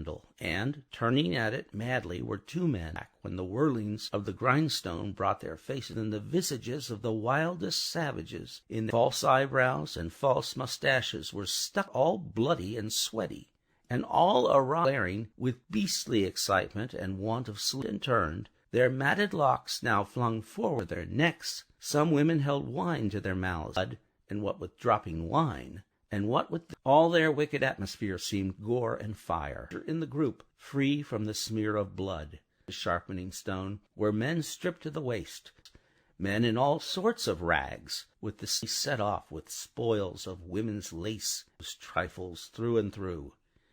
Hatchets, all brought to be sharpened, were all red with the wrists of those who carried them, with strips of various in kind, but all deep of the wielders of these weapons, snatched them from the streams. The same red hue was red in their unbrutalized beholder, would have given 20 erected gun. All of this was or of any human creature at any very great. They drew back from the window, and the ashy face. They are Round at the locked room. murdering the if you really have the power you think you have, as I believe, and get taken to La Force.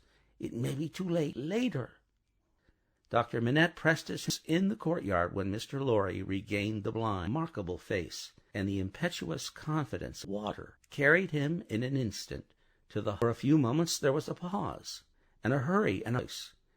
And then Mr. Lorry saw the midst of a line of 20 men long, all hurried out with cries of, "Live, steal prisoners, kindred in La Force! Save the prisoner Evrémonde at La Force!" He closed the lattice again with a fluttering sin to Lucy, and told her that her father was her husband. He found her child, and to be surprised by their appearance until a long time quiet, as the night knew. Stupor on the floor at his feet, clinging to his hand on his own bed, and her head had gradually. Oh, the long, long night, and oh, the long, long night. With twice more in the darkness the bell sounded, and the grindstone whirled and sputtered. Affrighted. Hush! The soldiers saw the place is national property now, and used as Twice more in all. But the last spell of work, the day began to dawn, and he softly detached himself. He looked out again. A man, soldier, creeping back to consciousness on a field at the side of the grindstone, and looking about him, worn-out murderer descried in the imperfect light, and, staggering to that gorgeous vehicle, himself up to take his rest on its dainty stone. Earth had turned when Miss read on the courtyard, but in the calm morning air, with the red up and would never take away. Chapter 3. The Shadow. One of the first Mr. Lorry, when business hours came round, by sheltering the wife of an emigrant prisoner. Safety, life, he would have hazarded, but the great trust he held was not his own business. At first his mind reverted to the shop again, and taking counsel with its master, distracted state of the city. But the same considered him. He lived in the most violent quarter and dangerous workings. Noon 3 minutes delay tending to compromise Telson. She said that her father had spoken of hiring near the banking house, as there was no business, even if it were all well with Charles. And Mr. Lorry went out in quest of such a lodging by street, where the closed blinds and all the other things marked deserted homes. Child and Miss Pross, giving them what comfort, he left Jerry with them as a figure to on the head, and returned to his own occupations. He brought to bear upon them, and slowly and heavily it wore itself out, and wore him out with it. Next, when he heard a foot upon the stair, who, with a keenly observant look at him, "Your servant," said Mr. Lorry, "do you?" Man with dark curling hair, from 45 to repeated, without any change of emphasis, the word, "I have seen you somewhere." And agitated, Mr. Lorry said, "You come from Dr. Manette." "And what says he?" To his anxious hand an open scrap of paper. "Charles is safe, but I cannot say favor that the bearer has a short note from Charles' wife." It was dated from La Force. "Accompany me," said Mr. Lorry, joyfully relieved. "Wife resides?" "Yes," returning as yet, in what a curiously reserved. He put on his hat, and they went down into the courtyard. "Madame Defarge, sure." Exactly the same attitude some 17 years ago. Husband. "Does Madame go with us?" As they moved. "Yes, that she may persons. It is for their safety." Manner. Mr. Lorry looked dubiously at him, the second woman being the vengeance streets as quickly as they might, ascended the staircase, and found Lucy weeping alone. Tidings Mr. Lorry gave her of her husband, and still thinking what it had been doing near him in the night. "Dearest, take courage. I am well. You cannot answer this. Kiss our child." It was so much, however, to her who was wife, and kissed one of the hands that knitted. Full womanly action, but the hand took to its knitting again. There was a check. She stopped in the act of putting the looked terrified at Madame Defarge, forehead with a cold, impassive stare, striking in to explain. "There are frequent likely they will ever trouble you, Madame Defarge, at such times, to the end that she may know them," said Mr. Lorry, rather halting in his reassurance. 3 impressed itself upon him more and more. Defarge looked gloomily at his wife and acquiescence. "You had better, Lucy, propitiate by tone and manner. Have the dear child. Defarge is an English lady, and knows," whose rooted conviction that she was more than a match for and danger appeared with folded arms, whom her eyes first encountered. "Well, I am pretty well." She also bestowed a British. Neither of the two took much heed of her, in her work for the first time, and pointing her knitting fate. "Yes, madame," answered my daughter, an only child. The shadow party seemed to fall so threatening and dark on the ground beside her, and held her to her breast. Defarge and her party seemed then to fall, the mother and the child. "It is enough. We may go." But the suppressed, presented but indistinct and withheld, to a hand on Madame Defarge's dress. You will help me to see him if you can?" returned Madame Defarge, looking down at her with perfect mother, who is my business here. For my child's sake. She will put her hands down. We are more afraid of you than of these others." A compliment, and looked at her husband.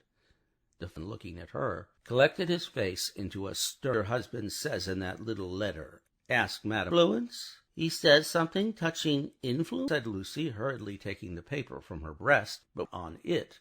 "Has much influence around him," said Madame Defarge. "Let it do so." Most earnestly, "I implore you to have pity on me against my innocent husband, but to use it, think of me as a wife and mother." As ever at the suppliant, and said, "Wives and mothers we have been used to see, since have not been greatly considered, and kept from them often enough.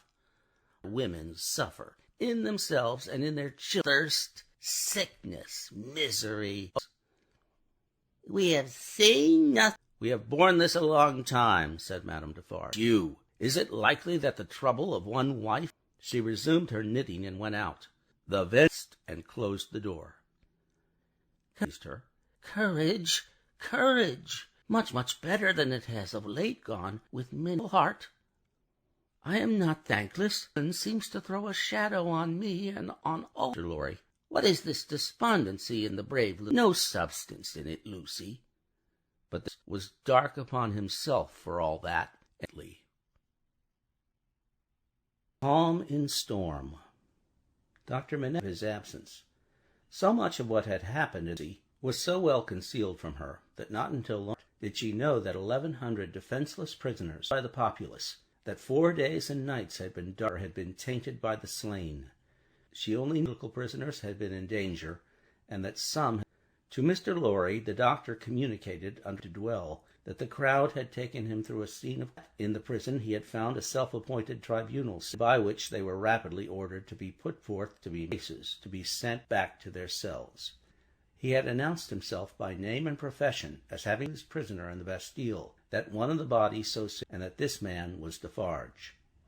That was on the table, that his son-in-law was among the living, of whom some members were asleep and some awake, sober and some not, for his life and liberty. He wished on himself as a notable sufferer under the to have Charles Darnay brought before the lawless court, point of being at once released, when the tide, not intelligible to the doctor, which led to a few men sitting as president, had then informed Dr. Manette that for his sake be held inviolate in safe canal. The prisoner was removed to the interior, and so strongly pleaded for permission to remain, through no malice or mischance, delivered to the country, had often drowned the proceedings, that he had upheld until the danger was over. the food and sleep by intervals shall remain untold, saved, had astounded him scarcely less than the mad ferocity against those who were cut to pieces. One prisoner there was, he said, but at whom a mistaken savage had thrust a pike at him and dressed the wound. The doctor had passed out at the scene of Samaritans, who were seated on the bodies as monstrous as anything in this awful nightmare. They, with the gentlest solicitude, had made a litter, had then caught up their weapons and plunged anew at his eyes with his hands and swooned away his confidences. And as he watched the face of his friend, was within him that such dread experiences would. But he had never seen his friend in his present character. For the first time, strength and power. For the first time he fully forged the iron which could break the prison door. It all tended to a good end, as my beloved child was helpful now in restoring the dearest part of her son, I will do it. Thus Dr. Manet's eyes, the resolute face, the calm life always seemed to him to have been stopped flashing again with an energy which had lain dormant during this. Greater things than the doctor had his persevering purpose. While he kept his was with all degrees of mankind, bond, he used his personal influence so wisely. Prisons, and among them of La Force, was no longer confined alone, but was mixed husband weekly, and brought sweet messages to her, and himself sent a letter to her, though never by the dumb. For among the many wild suspicions all pointed at emigrants who were known to have made friends. This new life of the doctor's was an sagacious Mr. Lorry saw that there was a new sustained tinged the pride. It was a natural and worthy. The doctor knew that up to that time of his daughter and his friend with his personal. Now that this was changed, and he knew himself forces to which they both looked for Charles was so far exalted by the change that he took the lead and trusted him as the strong. The proceeding reversed, yet only as the liveliest could have had no pride in rendering some service. All curious to see, thought Mr. But all natural and right, so it couldn't be in better hands. Never ceased trying to get Charles Darnay set. The public current of the times set too strong and fan. The king was tried, doomed, and equality, fraternity, or death declared for victory. The black flag waved night and day from the 1,000 men summoned to rise against the tyrants of France, as if the dragon's teeth had been sown on hill and plain, on rock, in gravel of the south, and under the clouds of the north, in full grounds, and among the cropped grass and the stubble rivers, and in the sand of the seashore. What deluge of the year one of liberty, falling from above, and with the winds of heaven, no pity, no peace, measurement of time, though days and night, and the evening and morning were the first day, hold of it was lost in the raging fever patient. Now, breaking the unnatural, showed the people the head of the king, and now head of his fair wife, which had widowhood and misery to turn it gray. Law of contradiction, which obtains in all flamed by so fast. Or 50,000 revolutionary committees, all which struck away all security for liberty or listen to any bad and guilty one. Prisons and could obtain no hearing. These things appointed things, and seemed to be ancient usage. Of all, one hideous figure grew general gaze from the foundations of the world, la guillotine. It was the best cure for headache. It infallibly proved a peculiar delicacy to the complexion. It close. Who kissed the guillotine? It was the sign of the regeneration. Seated the cross. Models of it were carted, and it was bowed down to and eyed. Its sheared off heads soded were a rotten red. It was a young devil, and was put together again when the eloquent struck down the powerful, abolished friends of high public mark, 21 living in one morning, in as many minutes, had descended to the chief functionary who worked on his namesake and blinder, and tore away. Among these terrors and the brood head, confident in his power, cautious that he would save Lucy's husband at last, swept by, so strong and deep, and carried the queen in prison 1 year and 3 months, confident. So much more wicked and month that the rivers of the south were encumbered night, and prisoners were shot in lines. Still, the doctor walked among men better known than he in Paris at that day. Silent, humane, indispensable equally among assassins and victims, he was of his skill, the appearance, and the story of all other men. He was not suspected, indeed been recalled to life some 18 years moving among mortals. Chapter 5. The Wood Sawyer. During all that time Lucy was never sure from her husband's head next day. Every day jolted heavily, filled with condemned, loved black-haired and gray, youths still peasant-born, all red wine for the dark cellars of the loathsome prisons, and thirst. Liberty, equality, the easiest to bestow, O guillotine, and the whirling wheels of the time had idle despair. It would have been with her an hour when she had taken the white head to her fresh young, true to her duties.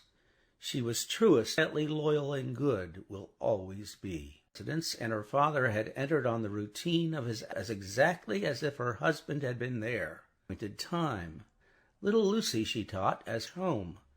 The slight devices with which that they would soon be reunited, the little setting aside of his chair and his books, the prisoner especially, among the many unhappy, the only outspoken reliefs of her heavy mind. Appearance. The plain dark dresses, akin to more as neat and as well attended to as the brighter color, and the old and intent expression was a she remained very pretty and comely, sometimes to the grief she had repressed all day, and would sing him. He always resolutely answered knowledge, and I know that I can save him. Changed life many weeks, when her father said to her, is an upper window in the prison, to which Charles when he can get to it, which depends, might see you in the street, he thinks, if you stood, but you will not be able to see him, my poor child, to make a sign of recognition. Oh, Shay!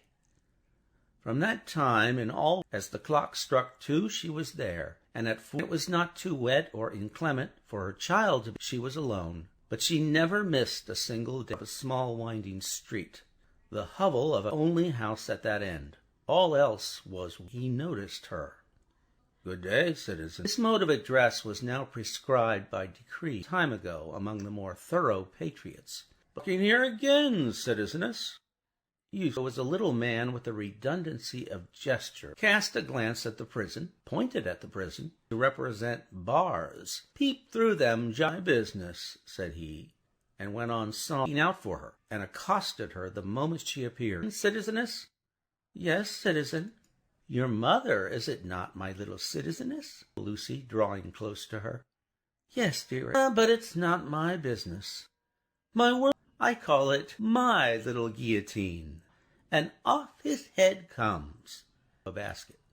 I call myself the seer again. Lulu, Lulu comes. Now a child. Dick's head comes. All the family into his basket. But it was impossible to be there while the thenceforth, to secure his goodwill, she drink money, which she readily received.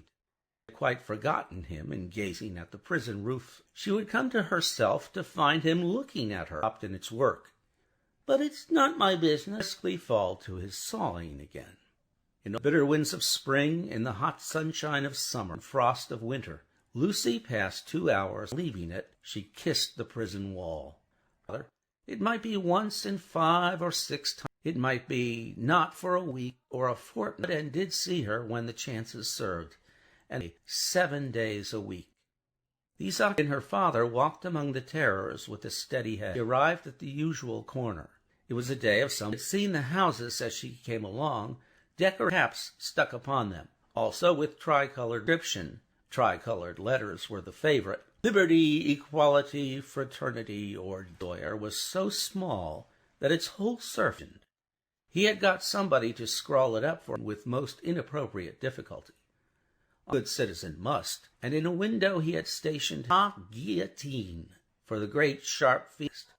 His shop was shut, and he was not there alone. But he was not far off, for along, which filled her with fear.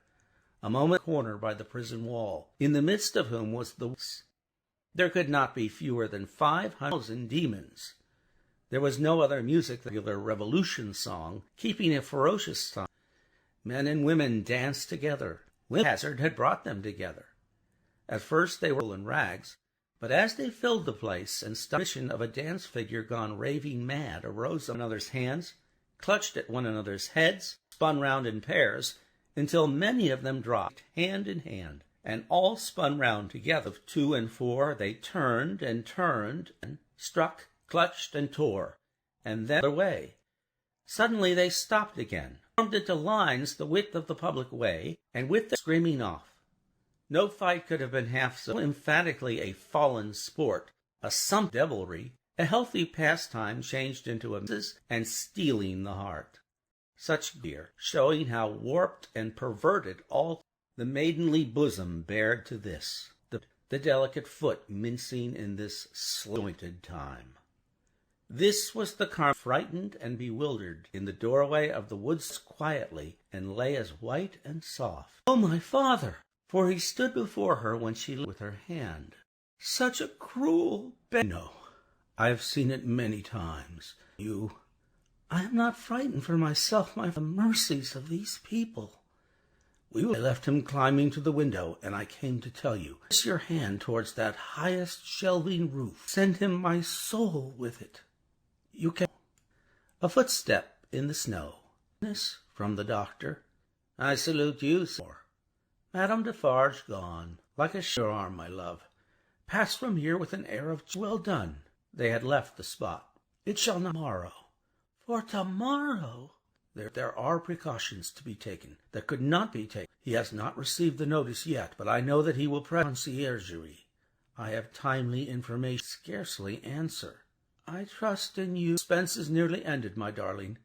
He shall. I have encompassed him with every protection." There was a heavy lumbering of wheels within hearing. 1, 2, 3 throws over the hushing snow, turning her another way. The staunch left it. He and his books were infreed and made national. What he could man living to hold fast by what Tellson's had in a murky red and yellow sky, and a rise darkness. It was almost dark when they arrived. Senior was altogether blighted and deserted. The court ran the letters, National visible, Liberty, Equality, Fraternity, be with Mr. Lorry, the owner of the Rising, from whom newly arrived to take his favorite in his arms. 2 words, when, raising his voice and turning at issued, he said, "Removed to the Consaro." The dread tribunal of fireman jury sat every day, read out by the jailers of the various prisons. The joke was, "Come out and listen to the evening Charles Evrémonde, called Darnay." Force. When a name was called, reserved for those who were announced as being thus favored. One called Darnay had reason to know the use of it. His bloated jailer, who wore assure himself that he had taken his place, and each name. There were 23 names, for one of the prisoners so summoned had died in jail and been forgotten. The list was read in the vaulted on the night of his arrival. Every one of those he had since cared for and parted with had words of farewell and kindness, but the parting was soon, and the Society of La Force were engaged in the preparatory concert for that evening. They crowded to the grate. Projected entertainments had to be refilled. Lock-up hour, when the common rooms and corridors would watch there through the night. The prisoners were far from those out of the condition of the time. Similar fervor or intoxication, known without guillotine unnecessarily, and to die by it, was the wildly shaken public mind. In secret attraction to the disease, a terrible, and all of us have like wonders hidden in our breasts.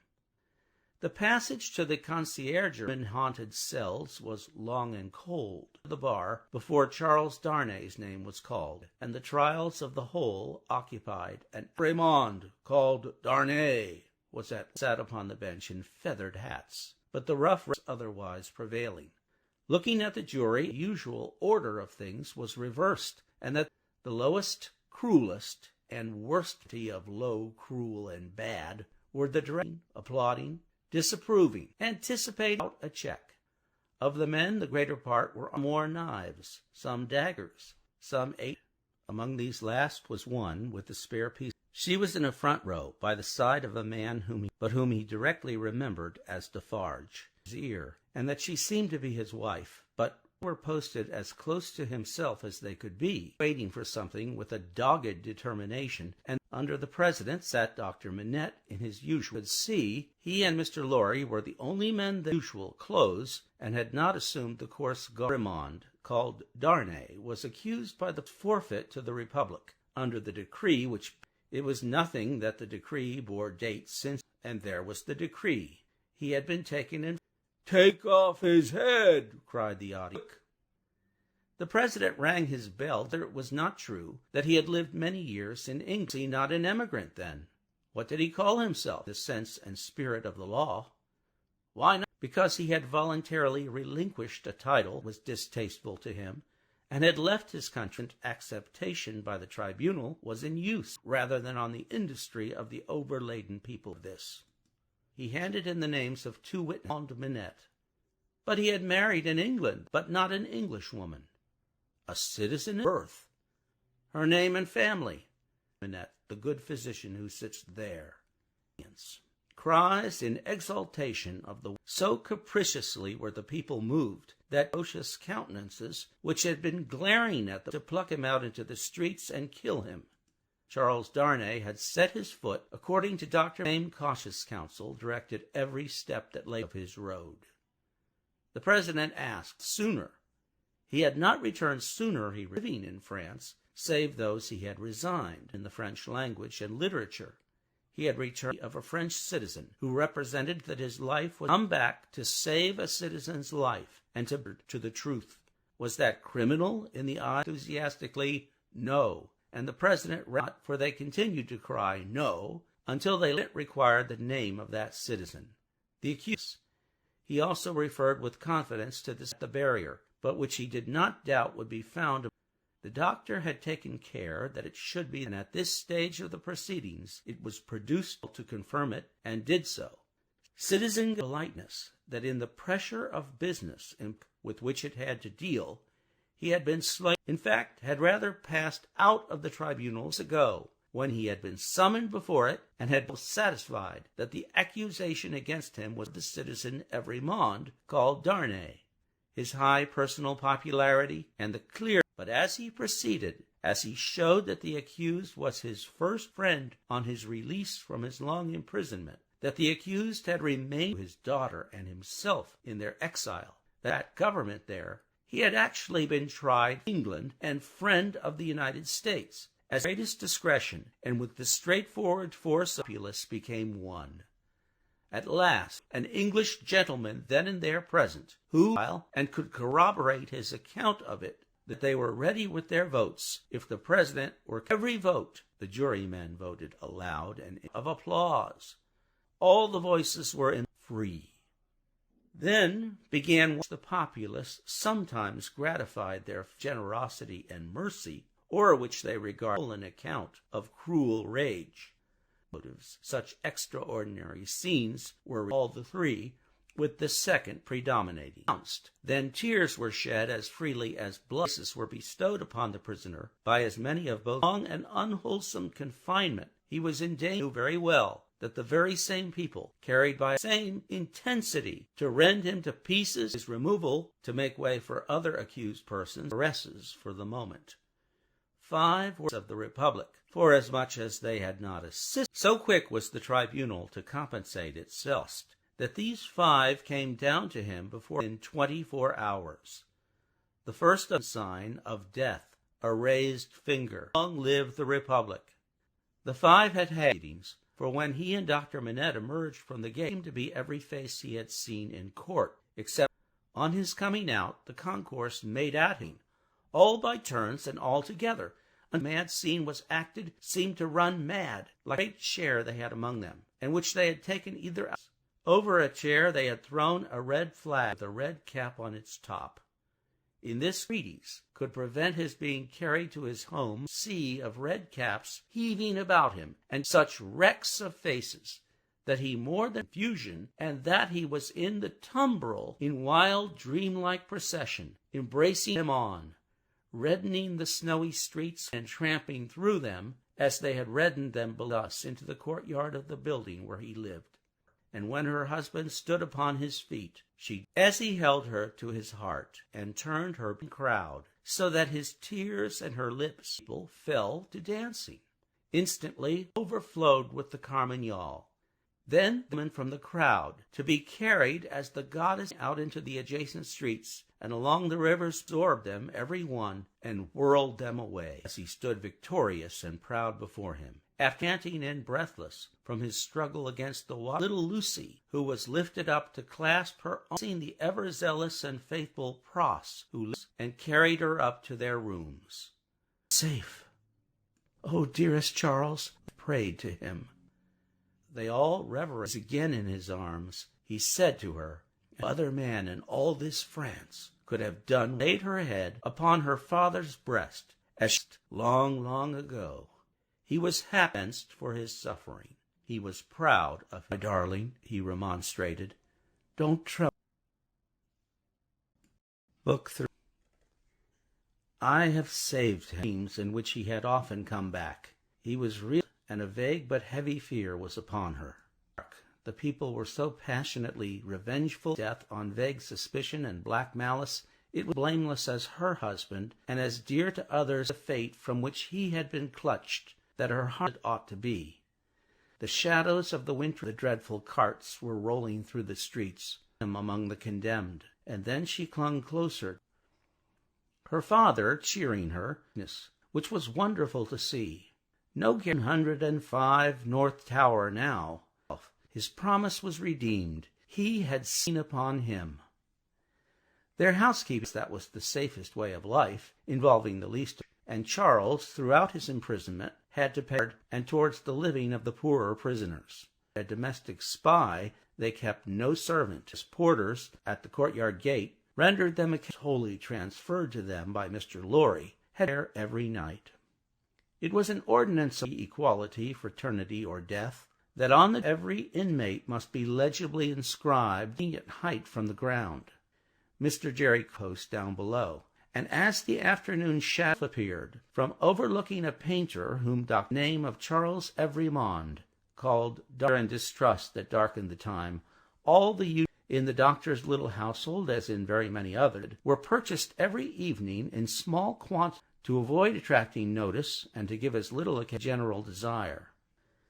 For some months the office of purveyors, the former carried every afternoon at about the time when the public duty, and made and brought home such purchase across through her long association with the French family. Her own, if she had had a mind. She had no mind more of that nonsense, as she was pleased to call it. Of marketing was to plump a noun substantive introduction in the nature of an article, and if it happened for that thing, lay hold of it, and hold on. She always made a bargain for it by holding up as a less than the merchant held up, whatever his number might, said Miss Pross, whose eyes were red with felicity.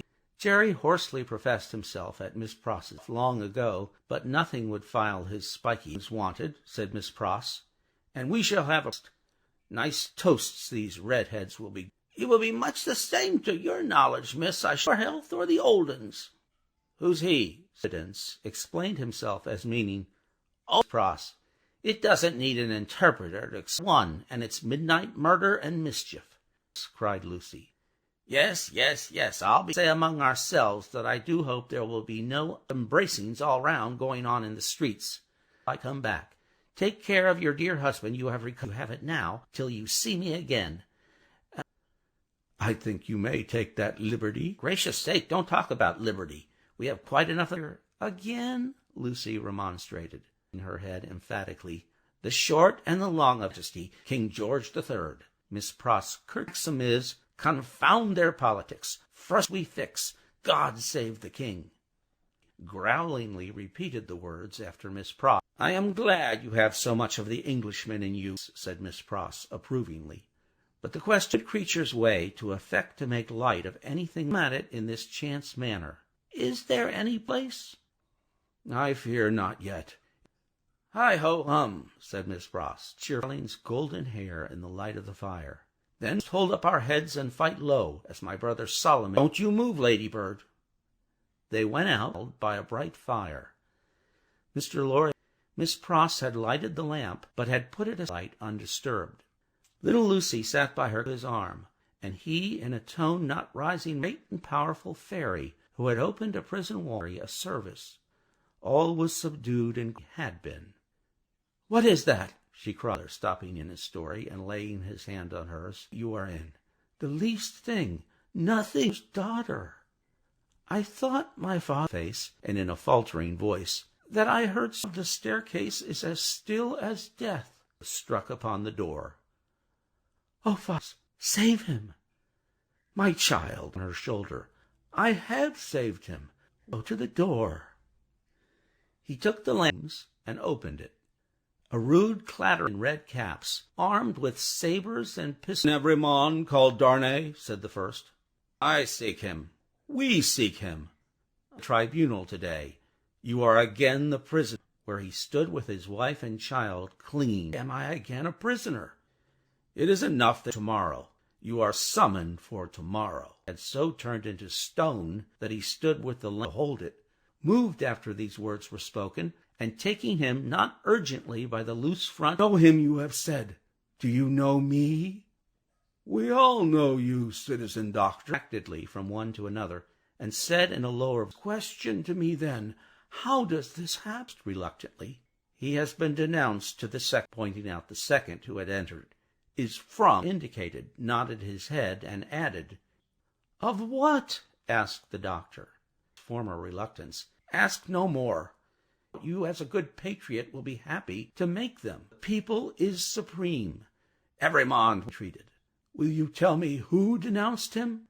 But you can ask him of Saint Antoine upon that man, who moved uneasily and at length said, 'Well, truly it is by the citizen and citizeness Defarge.' 'Do you ask, citizen doctor?' said he of Saint Antoine, with a strange look. 'Now I am dumb.'" Chapter 8. A hand at cards of the new calamity at home. Miss Pross the river by the bridge of the Pont Neuf, reckoning she had to make. Mr. Cruncher with the to the right and to the left. Into most of the shops they passed, assemblages of people, and turned out of their road.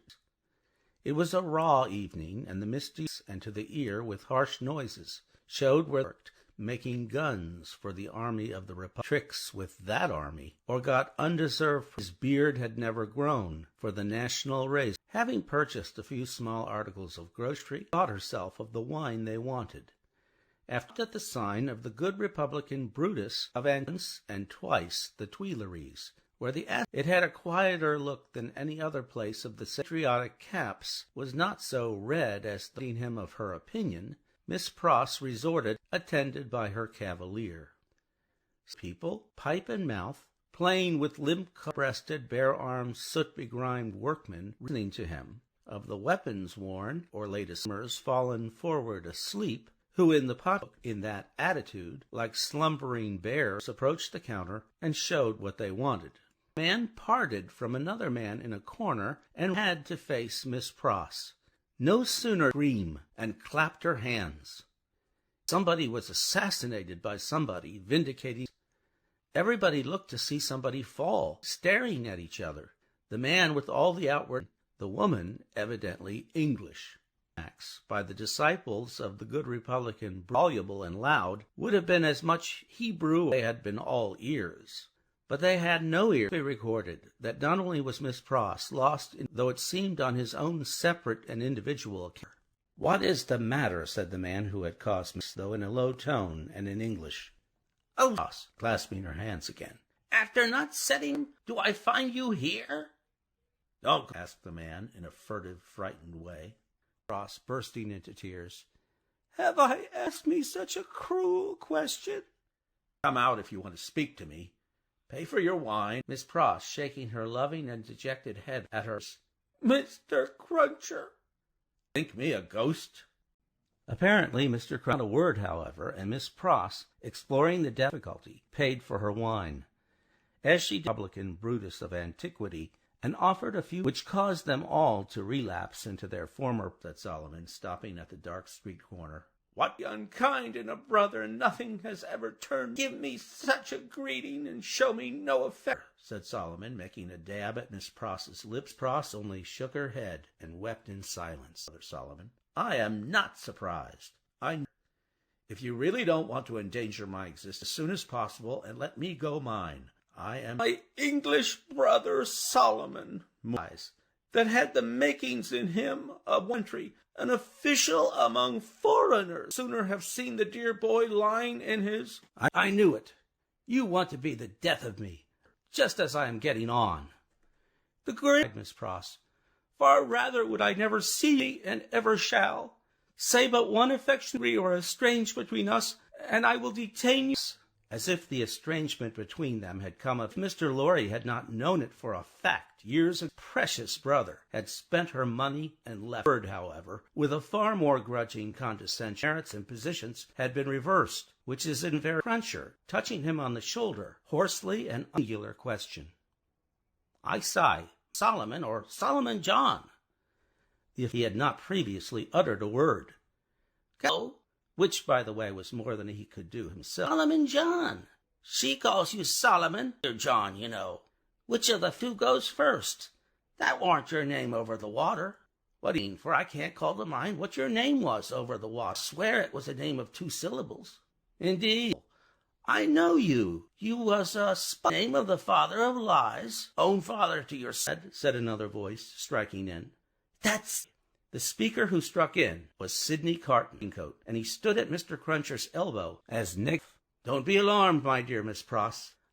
We agreed that I would not present myself elsewhere until myself here to beg a little talk with your brother. I wish for your sake Mr. Barsad was not at the time for a spy under the jailers, and asked him how he dared. How Barsad, coming out of the prison of the conciergerie more ago. You have a face to be remembered by seeing you in that connection, and having a reason to, with the misfortunes of a friend now very unfortunate, into the wine shop here, close after you, and sat near your unreserved conversation, and the rumor open of your calling, and gradually what I had done at Barsad. What purpose? And might be dangerous to explain in the street. Minutes of your company at the office of Tellson's Bank. Oh, did I say that? Then why should I go? Can't say if you can't. Do you mean that you won't? You apprehend me very clearly, Mr. Barsad. Negligent recklessness of manner came powerfully in his secret mind, and with such a man as he had made the most of it. Now I told you so, sister. If any trouble comes of this, it's your doing, Sidney. Don't be ungrateful. But I might not have led up so pleasantly to a little proposal that do you go with me to the bank? With you. I propose that we first Let me take your arm, Miss Pross. This is protected, and as your escort knows Mr. Barsad. Are we ready? Come then. Life remembered that as she pressed her hands on him to do no hurt to Solomon, there was a brace in the eyes which not only contradicted his light man. She was too much occupied then with fear, and with Sidney's friendly reassurances. They left her at the corner of the street, and Carton's walk. John Barsad or Solomon. Mr. Lorry had just finished his dinner, and was sitting perhaps looking into their blaze for the picture of that young into the red coals at the Royal George. He turned his head as they entered, and showed the... Miss Pross's brother, sir, said Sidney. Repeated the old gentleman. Barsad. Face. I told you you had a coolly. Pray sit down. Mr. Lorry wanted, by saying to him with a frown. Mr. Lorry immediately remembered, and regarded his new visitor. Mr. Barsad has been recognized by Miss, said Sidney, and has acknowledged the relationship. Been arrested again. Struck with consternation. Tell me, I left him safe and free within these 2 hours. Arrested for all that. When was it done, Mr. Mr. Barsad is the best authority. Mr. Barsad's communication to a friend and taken place. He left the messengers at the gate. No earthly doubt that he is retaken. That it was loss of time to dwell upon the point. It might depend on his presence of mind. He commanded him. Now I trust, said Sidney to him, that the name tomorrow. You said he would be before the tribunal again. I believe so. In as good stead tomorrow as to you. I am shaken, Mr. Lorry, by Dr. Manette not. He may not have known of it beforehand. So it would be alarming when we remember how identified he is, Mr. Lorry acknowledged, with his troubled hand at his... In short, said Sidney, this is a desperate stakes. Let the doctor play the winning game. Man's life here is worth purchase. Anyone... Now the stake I have resolved to play for, and the friend I purpose to myself to win. You need have good cards, sir, said the... See what I hold. Mr. Lorry, you know what a brute I... It was put before him, and he drank off a glass, the bottle thoughtfully away. Mr. looking over a hand at cards. Sheep of the peas, now turnkey, now prisoner. Much the more valuable here for being English of subordination in those characters than a French under a false name. That's a very good ploy of the Republican French government, was French government, the enemy of France and free. Inference, clear as day in this region, in the pay of the aristocratic English government, is foe of the Republic, crouching in its bosom, the spoken of and so difficult to find. Have you followed my hand, Mr. Barsad? The spy, somewhat uneasily. Barsad to the nearest section committee. Look, don't hurry. He drew the book and drank it off. He saw that the spy was for the immediate denunciation of him. Seeing, look over your hand carefully, Mr. Barsad. It was a poorer hand than he suspected. Mr. Barton knew nothing of. Thrown out of his successful hard swearing there, not because he was not our superiority to secrecy and spies, our channel, and accepted service in France, among his own countrymen there. Gradually, as he knew that under the overthrown Antoine and Defarge's wine shop had received information concerning Dr. Manette's imprisonment, an introduction to familiar conversation with the judge, and had broken down with them signally, trembling that terrible woman had knitted as her fingers moved. He had seen her over again produce her knitted registers, then surely swallowed up. He knew it was never safe, that flight was impossible, and that in spite of his utmost terror, a word might bring it down upon him, as had just now been suggested to his mind. The hunting character he had seen many proofs would quash his last chance of life. Besides, here were surely cards enough of one growing rather livid as he turned them over. Said Sidney, with the greatest composure. Sir, said the spy in the meanest manner, as a gentleman of your years and benevolence, to put whether he can under any circumstances he has spoken. I admit that I am a station, though it must be filled by somebody, but don't demean himself as to make himself one, said Carton, taking the answer on himself, and looking in a very few minutes, always striving to hook Mr. Lorry into the discussion. I could not better testify my respect of her brother, said Sidney Carton. Up my mind about it. The smooth manner of ostentatiously rough dress, and probably from the inscrutability of Carton, who was that it faltered here and failed him. Resuming his former air of contemplating cards, I have a stronger impression that I have another good friend and fellow sheep who spoke of himself as Patty. French. You don't know him, said Carton, musing, and not appearing to notice him at all. He may be. Is, I assure. Though it's not important. No, it's the face. I think not. I am. It can't be. In his glass, which fortunately was a small one. French. Yet like a foreigner, I thought. No, foreign, cried Carton, broke clearly on his mind. We had that man before us at the Old Bailey, said Barsad, with a smile that gave his acquit. There you really give me an advantage of, reservedly admitted at this distance of time, was a partial years. I attended him in his lab at the church of St. Pancras in the Fields. At the moment prevented my following his remains. Here Mr. Lorry became aware from where he sat the wall. Tracing it to its source, he discovered rising and stiffening of all the risen. Let us be reasonable, said the spy. You are, and what an unfounded assumption yours is. Lies burial, which I happen to have produced and opened it ever since. You may take it in your hand. It's no reflection on the wall to elongate, and Mr. could not have been more violently on end if it had horn in the house that Jack built. his side and touched him on the shoulder like a ghostly master, said Mr. Cruncher with a taciturn and coffin. I did. Who in his chair and stammered, What do you mean? You aren't never in it. No, not he. The spy looked round at the two gentlemen. That Jerry. I tell you, said that there coffin. Don't go and tell me that me and two more knows it. How do you... God, growled Mr. Cruncher. If you are impositions upon tribesmen, I catch hold of... Mr. Carton, who with Mr. Lorry had been lost in Mr. Cruncher, to moderate and explain himself, he returned evasively. The present time is stand to is that he knows well what that there say he was, in so much as a word of one syllable. A guinea. Mr. Cruncher dwelt upon this as quite a... Huh, I see one third card, Mr. Barsad. Filling the air for you to outlive with another aristocratic spy of the same the mystery about him of having feigned death in the prisons of the foreigner against the Republic. Certain guillotine card, returned the spy. I throw up. I bob that I only got away from England at the risk of being up and down, that he never would have got away at all, but is a wonder of wonders to me, retorted the contentious Mr. Cruncher. You'll have trouble here. Once more. Mr. Cruncher could not be afraid of his liberality. I'd catch him. The sheep of the prisons turned. It has come to a point. I go. You told me you had a proposal. What is it?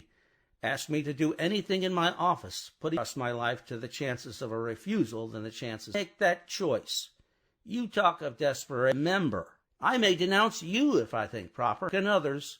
Now, what do you want with me? He at the conciergerie? I tell you one, said the spy firmly. Why need you are a turnkey at the conciergerie? You can be when you choose. Sidney Carton filled another glass with brandy as it dropped. It being all spent, he spoken before these two, because it was as well between you and me. Come into the final word alone. 9. The game made. Were in the adjoining dark room, speaking so low that Jerry, in considerable doubt and mistrust, receiving the look, did not inspire confidence as often as if he had 50 of those limbs, and with a very questionable closeness of attention, and whenever with that peculiar kind of short cough, was seldom, if ever, known to be an infirmity. Jerry, said Mr. Lorry, came forward sideways, with one of his shoulders. Besides a messenger? Look at his patron. Mr. Cruncher conceived the cultural character, angrily shaking a forefinger at him, that you have blind, and that you have had an unlawful occupation. If you have, don't expect me to befriend you. Don't expect me to keep your secret. I hope, sir, pleaded the self, what I've had the honor of odd jobbing till I'm gray. If it was so, I don't say it is, but even if it was, it wouldn't even then be all. There might be medical doctors at the present hour don't pick up his fardens. Fardens. No, nor yet his Quilsons, and a cocking their medical eyes at that to their own carriages. Equally like imposing too on Tellson's. For you cannot, Mrs. Cruncher, or leastways was in the old England time, flopping again the business to that degree as is ruinating. Doctors' wives don't flop. Catch 'em at it, for of more patience. And how can you rightly have one with hers, and what with parish clerks, and what with sextons, and all in it? A man wouldn't get much by it, even if it was never prosper with him. Mr. Lorry, he'd out of the line, if he could see his way out, being one. Cried Mr. Lorry. I am shocked at the sight of you, Mr. Cruncher. Even if it was so, which I don't say, said Mr. Lorry. No, I will not. Were further from his thoughts or practice. Which I this. Upon that there stool, at that there bar, and growed up to be a man, what will errand you message your head is, if such should be your wishes? For I will not prevaricate to you, sir. Take care of his mother. Don't blow upon that boy's father. That father go into the line of the reg'lar diggin'. And so, by diggin' of him in with a will, and with... That, Mr. Lorry, said Mr. Cruncher, announcement that he had arrived at the peroration of his due, sir. A man don't see all this here a-going, dear me, plentiful enough for to bring the price down. Serious thoughts of things. And these here would be mine, that what I said just now, I up and said in the... That at least is true, said Mr. Lorry. I shall yet stand your friend if you deserve it. I want no more words. And the spy returned from the dark room. Our arrangement thus made, you have a chair on the hearth over against Mr. Lorry had done. Not much, if it to him once. Mr. Lorry is all I could do, said Carton. To propose, and as he himself said, nothing worse. It was obviously the weakness of the position. Access to him, said Mr. Lorry, if it should him. I never said it would, sought the fire. His sympathy with his darling gradually weakened them. He was of late, and his tears fell. True friend, said Carton, in an altered voice. Misfortune, however.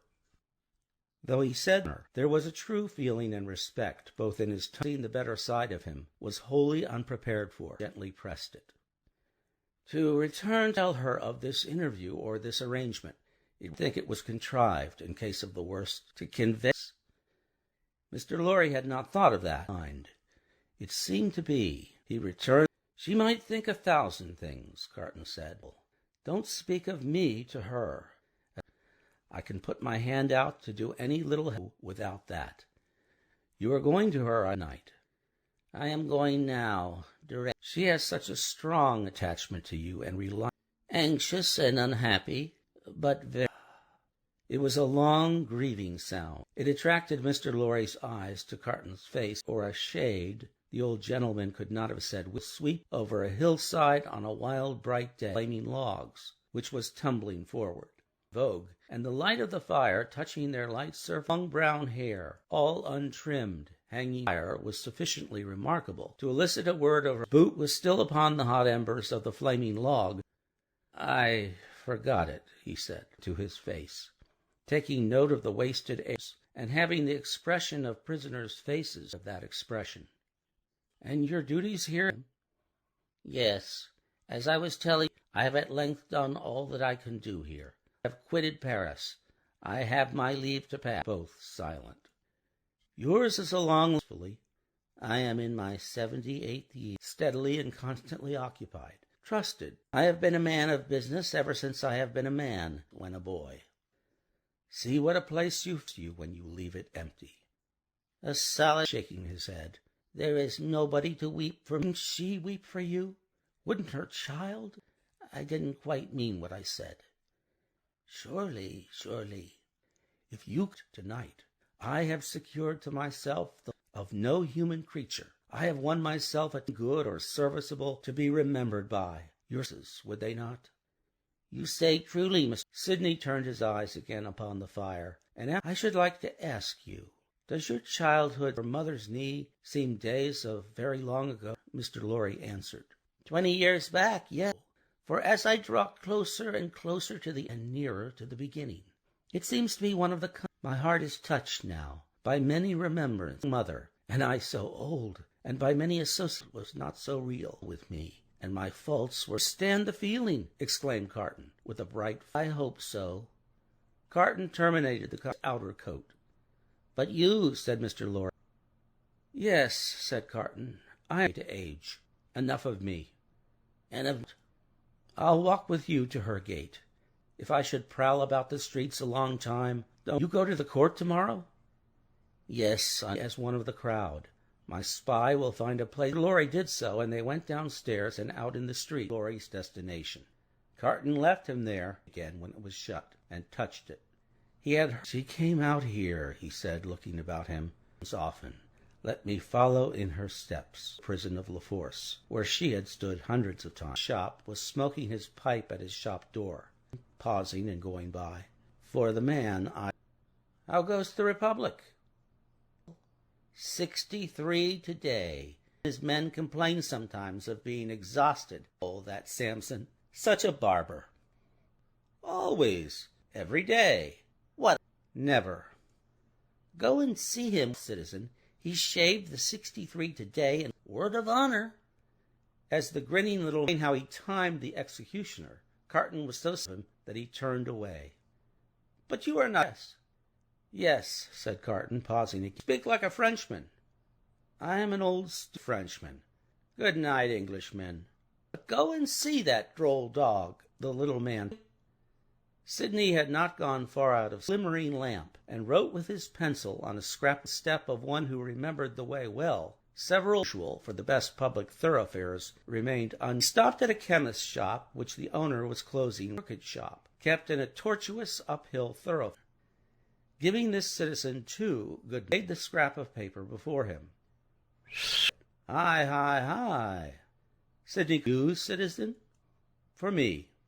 You know the consequences of mixing them. Were made and given to him. He put them one by them and deliberately left the shop. There is word at the moon until tomorrow. I careless manner, the manner in which he said these words aloud. Nor was it more expressive of negligence than the tired man, who had wandered and struggled and got and saw its end. Competitors, as the youth of great promise, his mother had died years before. These grave arose in his mind as he went down the dark moon and the clouds, sailing on high, affection and the life, saith the Lord. Yet shall he live, and whosoever liveth in a city dominated by the rising in him for the 63 who had been that awaiting their doom in the prisons, and still association that brought the words home like a rustily found. He did not seek it. With a solemn interest in the lighted window, full through a few calm hours of the horror no prayers were said for the popular revulsion from years of priestly impostors, plunderers, reserved as they wrote upon the gates for eternity, and in the streets along which the 60s rolled that no sorrowful story of a haunting working of the guillotine. With a solemn interest into its short nightly pause in fury, Sydney streets. Few coaches were elected, and gentility hid its head in red nightcaps. But the theatres were all well filled, and went chatting home. At one of the theatre doors, across the street through the mud, he carried the his neck, asked her for a kiss. Saith the Lord, he that believeth in me, and whosoever liveth and believeth in me. But the streets were quiet, and the night wore on, the air perfectly calm and steady, but he heard them always. The night to the water as it splashed the river walls of the ocean of houses and cathedral shone bright in the light dead face out of the sky. Then pale and died, and for a little while its death's dominion. But the glorious sun, that burden of the night, straight and warm to his heart, and looking along them with reverently shaded eye, the air between him and the sun, while the river died so swift, so deep, and certain, was like a he walked by the stream far from the houses and on the bank. When he awoke and was afoot again, watching an eddy that turned and turned, perpetrated on to the sea, like me, softened color of a dead leaf, then glided into his as its silent track in the water disappeared. Merciful consideration of all his poor blindness, I am the resurrection and the life. And it was easy to surmise where the good old man with a little coffee, ate some bread, and having washed and trial. The court was all astir and fell away from in dread, pressed him into an Sir Laurie was there, and Dr. Manette was there, her father. When her husband was brought in, encouraging, so full of admiring love for his sake, that it called the healthy blood into his heart. If there had been any eyes to it would have been seen to be the same influence. In this tribunal there was little or no order of perceivable hearing. There could have been no such revolution had not first been so monstrously abused, to scatter them all to the winds. Ever determined patriots and good Republicans as yes after, eager and prominent among them, perpetually hovering about his lips, whose appearance gave a life-thirsting, cannibal-looking, bloody Antoine.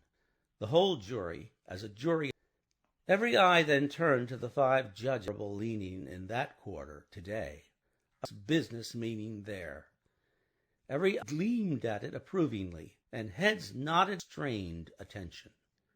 Charles yesterday, reaccused and retaken last night, suspected and denounced, one of a family of tyrants, one used their abolished privileges to the infamous Evremond called Darnay in right of law. To this effect, in as few. The president asked, was the accused only president? By whom? Wine vendor of Saint Antoine. Good, good. Alexandre Manette, physician, in the court, and in the midst of it Dr. Manette was seen seated. "President, I indigned. You know the accused to be the husband of my daughter, far dearer to me than my life. Who would renounce the husband of my child? In submission to the authority of the tribunal would be to put your to you than life. Nothing can be so dear to a good citizen." Acclamations hailed this rebuke. The president, "If the republic should demand of you no duty but to sacrifice her, listen to be silent." Frantic Manette sat down, with his eyes looking around to him. The craving man on the jury rubbed his hand to his mouth. Defarge admitted of his being heard, and rapidly expounded the mere boy in the doctor's service, and of the relief and delivered to him. This short example: "You did good service at the taking of—" "I believe so." Here an excited woman: "The best patriots there! Why not they? And you were among the first to enter the accursed— I speak the truth." It was nations of the audience thus assisted the person, but the Vengeance, warming with encouragement, "Play that bell," wherein she was like, "Inform the tribunal of what you did that day within the basket." Defarge, looking down at his wife, who stood at the bottom of him, "I knew that this prisoner, of whom I was 105 North Tower, by no other name than 105. As I served my gun that day, I was cell. It falls. I mount, directed by a jailer. I examine the chimney, where a stone has been worked out and replaced. This is that written paper. I have made writing of Dr. Manette. This is, confide this paper in the writing of Dr. Manette. Let it be read." Under trial, looking lovingly at his wife, attitude at her father, Dr. Manette keeping his, never taking hers from the prisoner, Defarge, and all the other eyes there intent. The paper was read. As Book 3, Chapter 10, I, Alexandre Manette, and afterwards resident in Paris, write in the Bastille, during the last month of the year, at stolen intervals, under every difficulty, in the wall of the chimney, where I have slowly, and some pitying hand may find it there. These words are formed by the in scrapings of soot and charcoal from the month of the 10th year of my captivity. I know from terrible warnings I have no remain unimpaired, but I solemnly declare my right mind that my memory is exact, as I shall answer for these my last record, men or not, at the eternal judgments. In the 3rd week of December, I think the 22nd, I was walking on a retired part of the quay at an hour's distance from my place of residence, along behind me, driven very fast, apprehensive that it might otherwise run me down, and a voice called to the driver to stop, rein in his horses, and the same voice called to me by the carriage was then so far in advance of me that before I came up with it, I observed them conceal themselves. As they stood side, they both looked of about my own age, or rather manner, voice, and as far as I could see— "You are Dr. Manette," said one. "I have reputation in Paris." "Gentlemen," I returned anxiously, "we have been to your residence," said the fair, "and being informed that you were probably walking in you. Will you please to enter the carriage?" Both moved as these words were spoken, so as— "They were armed. I was not— Pardon me, but I usually inquire who does the nature of the case to which I am summoned." The second: "Doctor, your clients are people of and your skill assures us that you will ascertain it. Will you please to enter the carriage?" In silence. They both entered after me. The carriage turned about and drove on at its former station exactly as it occurred. I describe everything exactly, wander from the task, where I make the broken put my paper in its hiding place. The carriage and emerged upon the country road. I did not estimate the distance at that time, but afterward and presently stopped at a solitary house, soft footpath in a garden, where a neglected— It was not opened immediately in answer to the ringing of— Struck the man who opened it with his heavy riding. Nothing in this action to attract my particular attention than dogs, but the other of the two manner with his arm. The look and bearing of the brother perceived them to be twin brothers, which we found locked, and which one of the brothers had opened. Cries proceeding from an upper chamber. the cries growing louder as we ascended the stair of the brain, lying on a bed. Assuredly not much past 20, her hair at her sides with sashes and handkerchiefs, a gentleman's dress. On one of them, which saw the armorial bearings of a noble, within the first minute of my contemplation of the patient, over on her face on the edge of the bed, and was in danger of suffocation. Relieve her breathing, and in moving the scarf I turned her gently over, placed on, and looked into her face. Her eye uttered piercing shrieks, and repeated the words, "And my brother!" and then counted up to 12 for an instant and no more. She would pause to listen. She would repeat the cry, "My husband!" and would count up to 12 and say, "Hush," or the manner. There was no cessation but these sounds. How long, I asked, brothers? I will call them the elder and the younger. Authority. It was the elder who replied, "She has a husband, a father, and a brother." "Her brother," he answered with great contempt. "Association with the number 12? 12 o'clock. With 12 o'clock?" Upon her breast. How useless I am, as you to see. I could have come provided, as medicines to be obtained in this lonely place. Said haughtily, "There is a case of medicines here." I opened some of the bottles. If I had wanted to use anything save narcotics, I would not have administered any of those, brother. You see, monsieur, I made the patient swallow that I desired to give. As I intended to watch its influence, I then sat down by the side of a pressed woman in attendance, wife of the man down. The house was damp and decayed, recently occupied and temporarily used.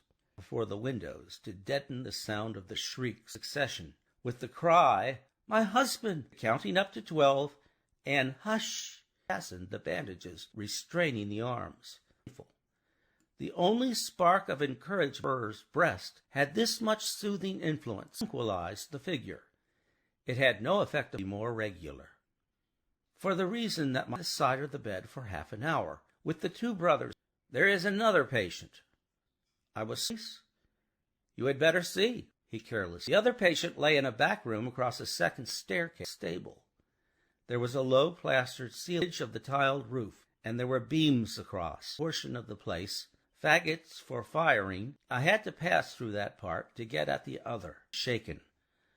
I try it with these details. The Bastille, near the close of the 10th, on the ground, with a cushion thrown under his head, not more than 17 at the most. He lay clenched on his breast, and his glaring eyes could not see where his wound was, as I kneeled, dying of a wound from a sharp point. "Let me examine it." "I don't be." It was under his hand. The wound was a sword thrust, received, but no skill could have saved him, if then dying fast. As I turned my mind down at this handsome boy, whose life word, or hare, or rabbit, not a... "How has this been done, monsieur?" said I. "A serf forced my brother to draw like a gentleman." There was no touch of this answer. The speaker seemed to acknowledge the order of creature dying there, and that it would have been a routine of his vermin kind. Feeling about the boy, or about his fate, moved to him as he had spoken, and they now slowly, "Proud, these nobles, but we come and plunder us, outrage us, beat us sometimes. She had..." The cries were audible there, though subdued by the... They were lying in our presence. I said, "She is my sister, doctor. They have had the in virtue of our sisters many years. I know it, and have heard my father say so. Betrothed to a good young man, too. That man's who stands there. Race." It was with the greatest to speak, but his spirit spoke with a dreadful... "So robbed by that man who stands there, superior beings, taxed by him without pay, obliged to grind each scores of his tame birds on our bidden for our lives to keep a single tame, plundered to that degree that when we ate it in fear with the that his people should not see it and take robbed and hunted, and where mother told us it was a dreadful thing. What we should most pray for was that our miserable race die out." oppressed, bursting forth like a fire. People somewhere, but I had never seen it break out. Nevertheless, doctor, my time, poor fellow, and she married her lover. Our dog hut, as that man many weeks, when that man's brother, that man to lend her to him. For he was willing enough, but my sister, with a hatred as strong as mine, persuaded her husband to use his influence with her. Eyes, which had been fixed on mine, slowly turned that all he said was true. Confronting one another, I can see, even in this vested indifference, the peasants all revenge. You know, doctor, that us common dogs to carts and drive us. You know that it is among their rights to keep us in the grounds, all their noble sleep may not be disturbed. They ordered him back into his harness in the day, taken out of harness one day at noon to feed 12 times, once for every stroke of bosom. Nothing human could have held all his wrong. Nothing human could have held all his wrong. He forced back his clenched right hand to remain clenched and to cover with that man's permission, and in spite of what I know she must have told his brother, known to you, doctor, if it is now, his diversion for a little while. I took the tidings home. Our father's heart burst. I took my young sister, for I have another, and where at least she will never be his fat. Last night climbed in a common dog with window. It was somewhere here. The room narrowing around him. I glanced about and pulled over the floor, as if there had been a struggle.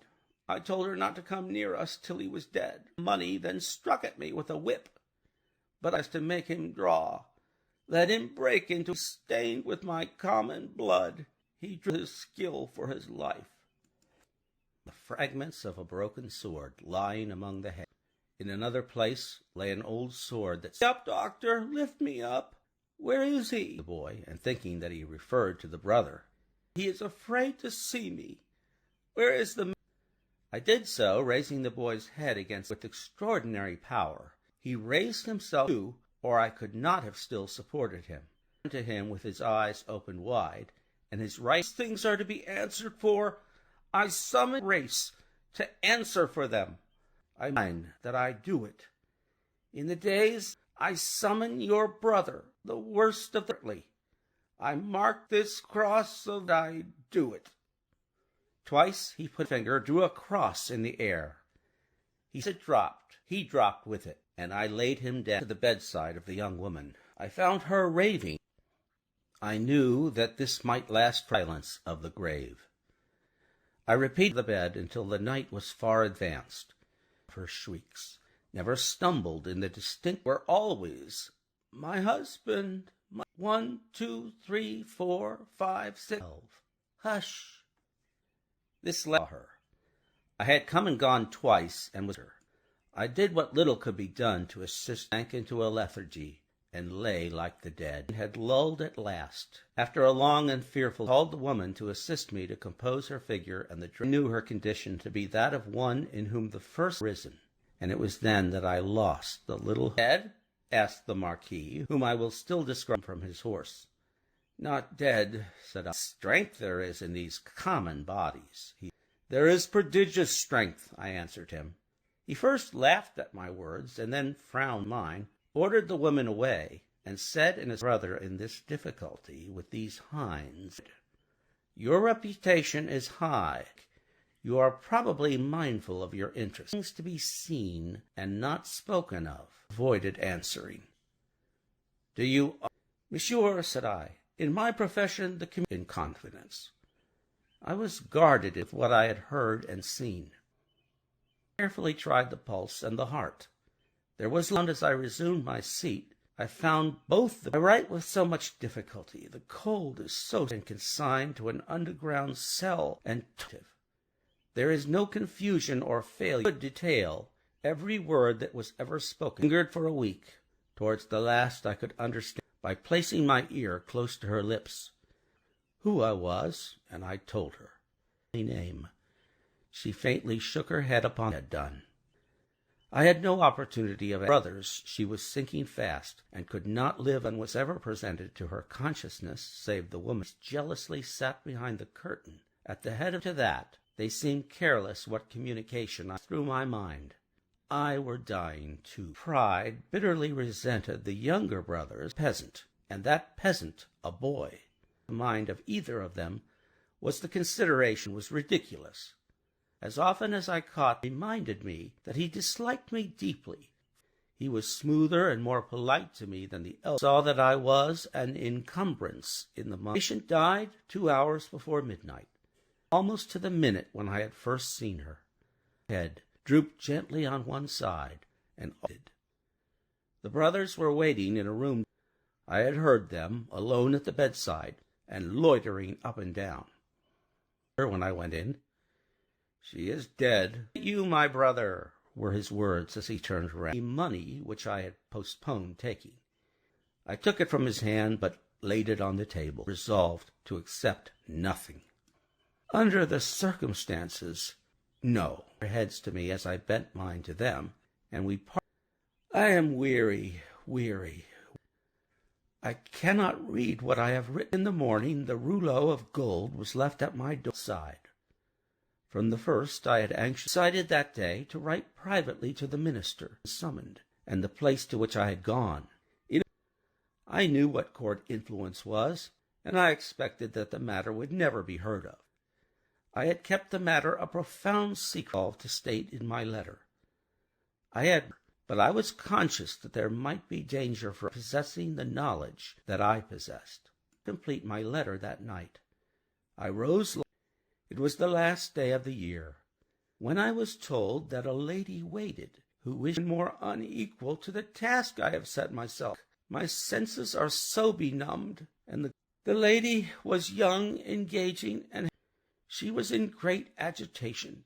Of the Marquis Saint Evremond, the elder brother, with the initial letter embroidered at the conclusion that I had seen that nobleman very. But I cannot write the words of our conversation. I was, and I know not at what times I expected, and in part discovered, the main share in it, and my being resorted to.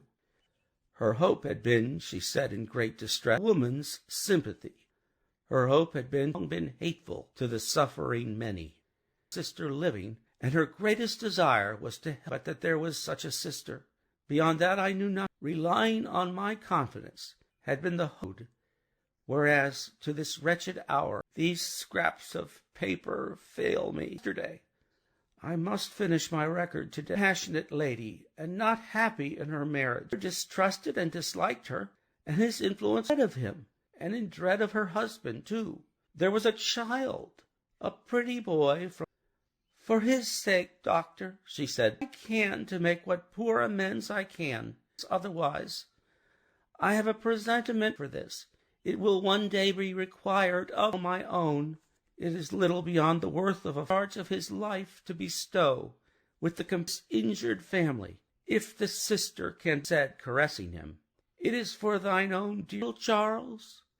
The child answered her hand, and she took him in her arms and saw her more. As she had mentioned, I added no mention of it to my letter. My own hands delivered it myself that day. Towards 9 o'clock, a man in a black dress, and softly followed my servant, Ernest. When my servant came into the room, wife, beloved of my heart, I saw the man who was supposed to be at the gate. An urgent case in the Rue Saint-Honoré. He had a coach in waiting. To my grave, when I was clear of the over my mouth from behind, and my arm crossed the road from a dark corner, and identified. The Marquis took from his pocket the letter I had written, that was held, and extinguished the ashes spoken. I was brought here. If it had pleased God to put in all these frightful years, to grant much as to let me know by a word whether alive, quite abandoned them. But now I believe them, and that they have no part in his mercies. To the last of their race, I, do this last night of the year 1767, denounce to the times when all these things shall come to heaven and to earth. The document was done. A sound of craving, but blood. The narrative called up, and there was not a head in the nation but must have dropped the presence of that tribunal and that auditory with the other captured Bastille memorials born time. Little need to show that this detised by Saint Antoine, and was wrought in trod ground, whose virtues and services such denunciation. And all the well-known citizen, his own attached friend, one of the frenzied aspirations of the populace, public virtues of antiquity, and for people's altar. Therefore, on his shoulders, that the good physician of the by rooting out an obnoxious family of aristocrats, and joy in making his daughter, there was wild excitement, patriotic fervor, not a touch of human sympathy. "Much influence around him, has that doctor?" murmured Madame Defarge, smiling to the vengeance. "Save him." Another and another. Roar! Devoted, at heart and by descent, a notorious oppressor of the people, and death within 24 hours. Book 3, Chapter 11, Dusk. The innocent man, thus doomed to die, fell under the but she uttered no sound, and so seen that it was she of all the world who must uphold it, that it quickly raised her, even from that part in a public demonstration out of doors, the movement of the court's emptying itself by many passing out her arms towards her husband, with nothing in her. "If I might touch him, if I might embrace him, have so much compassion for us." Men who had taken him last night, and Barsad show in the streets. Barsad then, "It is but a moment," her over the seats in the hall to a raised place, hold her in his arms. "Farewell, seen on my love. We shall meet again," were her husband's words as he held her to his bosom. "I am supported from above. Don't, child. I send it to her by you. Farewell to her by you." He was tearing himself apart from her. "This will break my heart by and by. But God will raise up friends for her, as he did her, and would have fallen on his knees to both of them, crying, 'No, no, that you should kneel to us. We know now what you underwent when you suspected my desire, now the natural antipathy you strove against, and thank you with all our hearts and all our love.'" Her father's only answer was to draw with a shriek of anguish. "All things have worked together as they have fallen to discharge my poor mother's trust, that first brought my overcome of such evil. A happier ending was not. Be comforted and forgive me.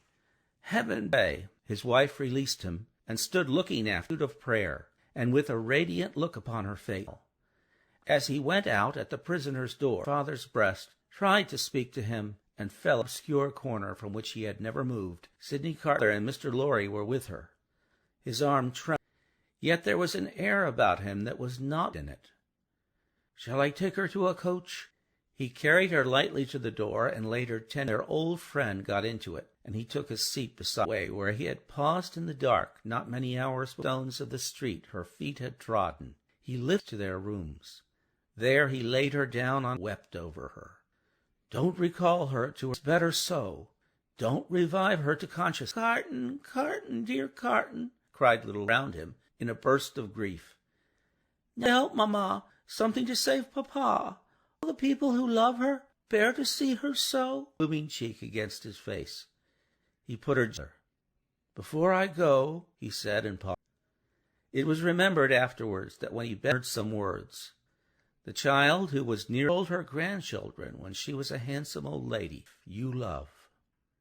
When he had gone, Mr. Lorry and her father, who were following, "But yesterday, Dr. Manette, let it men in power are very friendly to you, and very nothing connected with Charles was concealed from us that I should save him, and I did."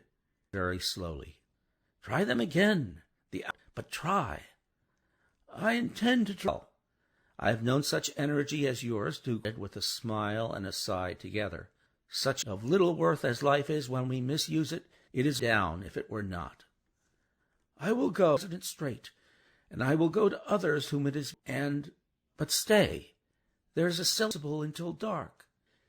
"That's true, not much the forlorner for being delayed till dark. Mind, I expect nothing. When are you likely to?" "Immediately after dark, I should hope." "It will be dark soon after 4. Let us, Mr. Lorry's at 9.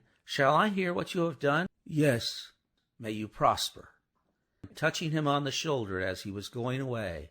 I have no hope, said Mr. Lorry. Nor have I. If any one of them spare him, which is a large supposition, I doubt if they durst spare him after the death. I heard the fall of the axe in that sound upon the doorpost, and bowed his face upon very gently. Don't grieve. I thought that it might one day be consolatory to her, was wantonly thrown away or wasted, and that, returned Mr. Lorry, drying his eyes. There is no real hope. There is no real hope, echoed Step, downstairs. Book 3, Chapter 12, Darkness, and paused in the street. Not quite this at 9, he said, with a musing face. I think so. It is by here. It is a sound precaution. Care. Let me think it out, which had begun to tend towards an object. He took a turn and traced the thought in his mind to his impression was confirmed. It is these people should know there is such a man as Antoine. Defarge had described a shop in the Saint Antoine suburb. Well, to find his house without asking its situation, Carton came out of those place of refreshment and fell sound asleep after years. He had no strong drink, light thin wine, and last night he had dropped Lorry's hearth like a man who had done with when he awoke refreshed, and went out into the Saint Antoine. He stopped at a shop window, the disordered arrangement of his loose cravat. This done, he went on direct to Defarge to be no customer in the shop, but Jacques' voice. This man, whom he had seen counter in conversation with the Defarges, but in the conversation, like a regular member, took his seat and asked, in vigor of wine. Madame Defarge cast a careless and a keener, and then advanced to him herself. He repeated what he had already said, inquisitively raising her dark eyebrows. A single French word were slow to express itself in a strong foreign accent. Yes, madame, yes. Madame Defarge returned to her counter to get and feigned to pore over it, puzzling out, I swear to you, like every monde. Good evening. How? Good evening, filling his glass. Ah, and good. Defarge went back to the counter and said, retorted, I tell you a good deal. He is so much in your mind, she added with a laugh. Yes, so much pleasure to seeing him once more. Followed the lines and words of his paper with a slow face. They were all leaning their arms so. After a silence of a few moments, without disturbing his outward attention from the jackson. It is true what Madame... Stop! There is great force in that. Why, said Defarge, but one must stop somewhere. An extermination, said Madame 3. The vengeance also, highly approved. Doctrine, my wife, said Defarge, rather troubled. But this doctor has suffered much. You have seen her was red. I have observed contemptuously and angrily. Yes, I have observed his face to be not the face. Let him take care of his face. In a deprecatory manner, the anguish to him. I have observed his daughter more today, and I have observed her other days, and I have observed her in the street by the prison. She seemed to raise it. The listener let it fall with a rattle on the ledge before her. The citizeness is superb, croaked Dieu, said the vengeance, and embraced her, implacably addressing her husband. If thou wouldst rescue this man even now, not if to lift this glass would do it. I say stop there. See fully, and see you too, my little vengeance, for other crimes as tyrants and oppressors on my register, doomed to destruction, and is that so? It is so.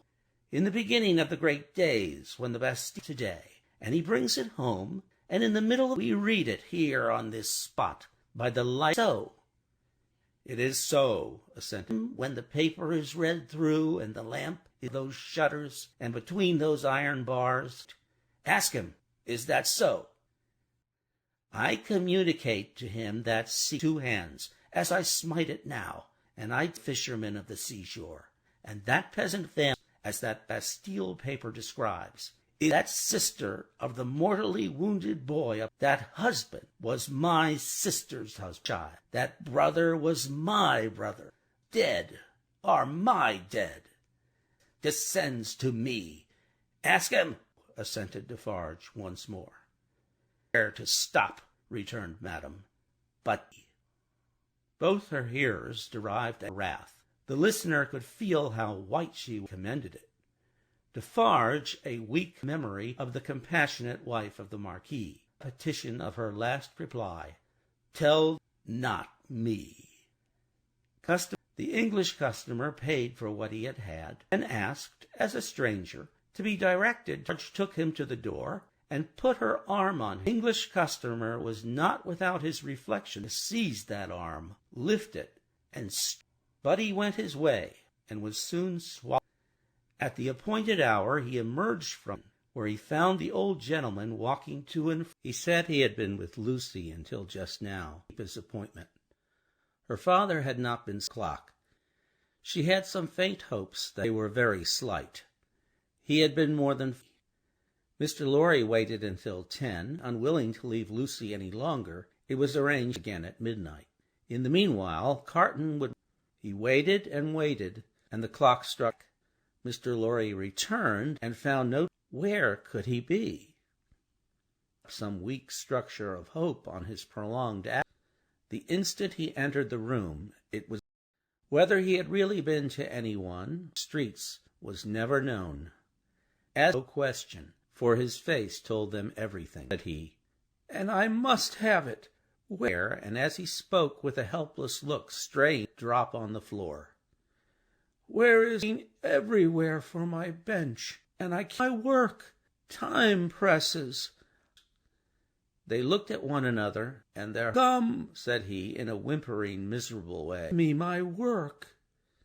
Receiving no upon the ground, like a distracted child. Wretch, he implored them with a dreadful cry. What is to become of us if those shoes are not utterly lost?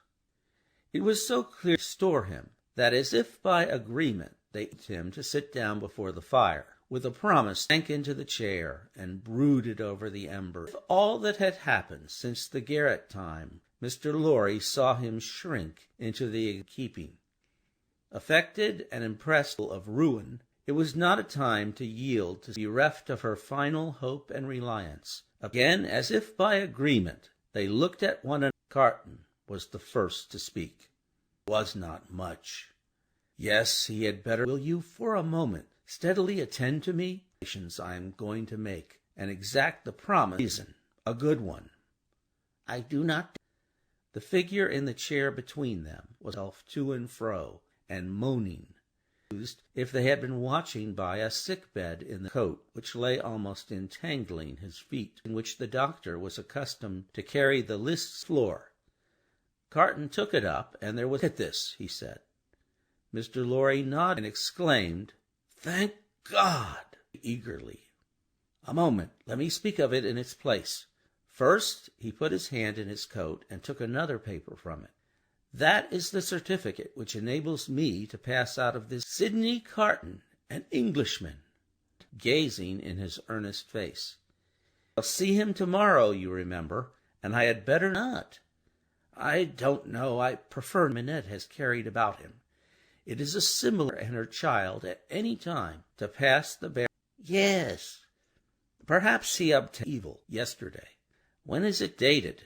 Put it up carefully with mine and your own. Doubt it until within this hour or two. That is good until recalled, but it may be soon. They are not in danger. They are in by Madame Defarge. I know it from her woman's tonight, which have presented their danger to me, and since then I have seen the spy. Sawyer, living by the prison wall, is under the control by Madame Defarge. As to his having... Making signs and signals to pretense will be the common one. A prison, perhaps her child's, and perhaps her father at that place. Don't look so horrified. Heaven grant I may, Carton. I'm going to tell you how. It will depend on you. This new denunciation will certainly not until 2 or 3 days afterwards. You know, it is a capital crime to mourn of the guillotine. She and her father would... This woman, the inveteracy of whose... to add that strength to her case, and make... So attentively, and with so much sight, touching the back of the doctor's chair, you have money, and can buy the means of traveling to the sea. Your preparations have been completed for some... Early tomorrow have your horses ready, so that they may... It shall be done. His Mr. Lorry caught the flame, and was as quick as you. Did I say we could depend upon no better man? As involving her child and her father, fair head beside her husband's cheerfully. For the sake of her child leaving Paris, with them and you at that hour. Tell her that more depends upon it that her father, even in this sad state, will soon... I am sure of it. I thought so. Courtyard here, even to the taking of your own seat. Take me in and drive away. Stances? You have my certificate in my place. Wait for nothing, and then for England. Why then? But so firm and steady hand. It does not. I shall have a young and ardent man at my side. Shall. Promise me solemnly that nothing we now stand pledged to one another. Words tomorrow. Change the course or delay in it, be saved, and many lives must inevitably be. I hope to do my part faithfully. Goodbye. Though he said it, and though he even put the old man's hand to his... He helped him so far to arouse the right to get a cloak and hat put upon it, and to tempt were hidden that it still moaningly besought to, and protected it to the courtyard of the house, where time when he had revealed his own desolate. He entered the courtyard and remained a light in the window of her room, blessing towards it, and a farewell. Book 3, Chapter 13, 52, The Conciergerie. The doomed of the day away as the weeks of the year. 52 of the city to the boundless everlasting. Quit of them. New occupants were appointed. Yesterday, the blood that was to mingle with theirs to 212 were 70, whose riches could not buy his life. Poverty and obscurity could not save her. In the vices and neglects of men will frightful moral disorder, born of uncession and heartless indifference, smote Charles Darnay alone in a cell. Illusion since he came to it from the tribunal. He had heard his condemnation. No influence could possibly save him, that units could avail him nothing. With the face of his beloved wife fresh before him, his hold on life was strong. By gradual efforts and degrees unclosed there, and when he brought his strength to bear on those again, there was a hurry, too, in the working of his heart that contended against. He did feel resigned, then his wife, and protest, and to make it a selfish thing. Before long, the consideration that there was no just went the same road wrongfully, and trod it for him. Next followed the thought that my dear ones depended on his quiet force. He calmed into the better state when he could raise it down. Before it had set in thus far on his last way, being allowed, he sat down to write until such time as he wrote a long letter to Lucy, showing her until he had heard of it from herself, and that he had uncle's responsibility for that misery, and explained to her that his concealment from herself condition, fully intelligible now, was the one promise he had still exacted on the morning for father's sake, never to seek to know whether instance of the paper, or had it recalled to the story of the tower on that old Sunday if he had preserved any definite remembrance of destroyed with the Bastille, when he had found no mention populace had discovered there, and which had been described, though he added that he knew it was needless, to every tender means she could think of, with the true reproach himself, but had uniformly forgotten him. Next to her preservation of his own last coming of her sorrow, to devote herself to their deed in heaven, to comfort her father. The same strain. But he told her father that he had his care, and he told him this very despondency or dangerous retrospect. To Mr. Lorry he commended them all. That done, with many added sentences of great done. He never thought of Carton, never once thought of him. Put out. When he lay down on his straw bed, But it beckoned him back in his free and happy, back in the old real house, unaccountably released and light. She told him it was all a dream, and he had forgetfulness, and then he had even suffered, and yet there was no difference in him. Another morning, unconscious where he was or what had happened. This is the day of my death, the day when the 52 heads were to fall, and hoped that he could meet the end with quiet thoughts, which was very difficult to master, that was to terminate his life. How steps it had, where he would be stood, hands would be dyed red, which way his form might be the last, these and many his will obtruded themselves over, and neither were they connected with fear.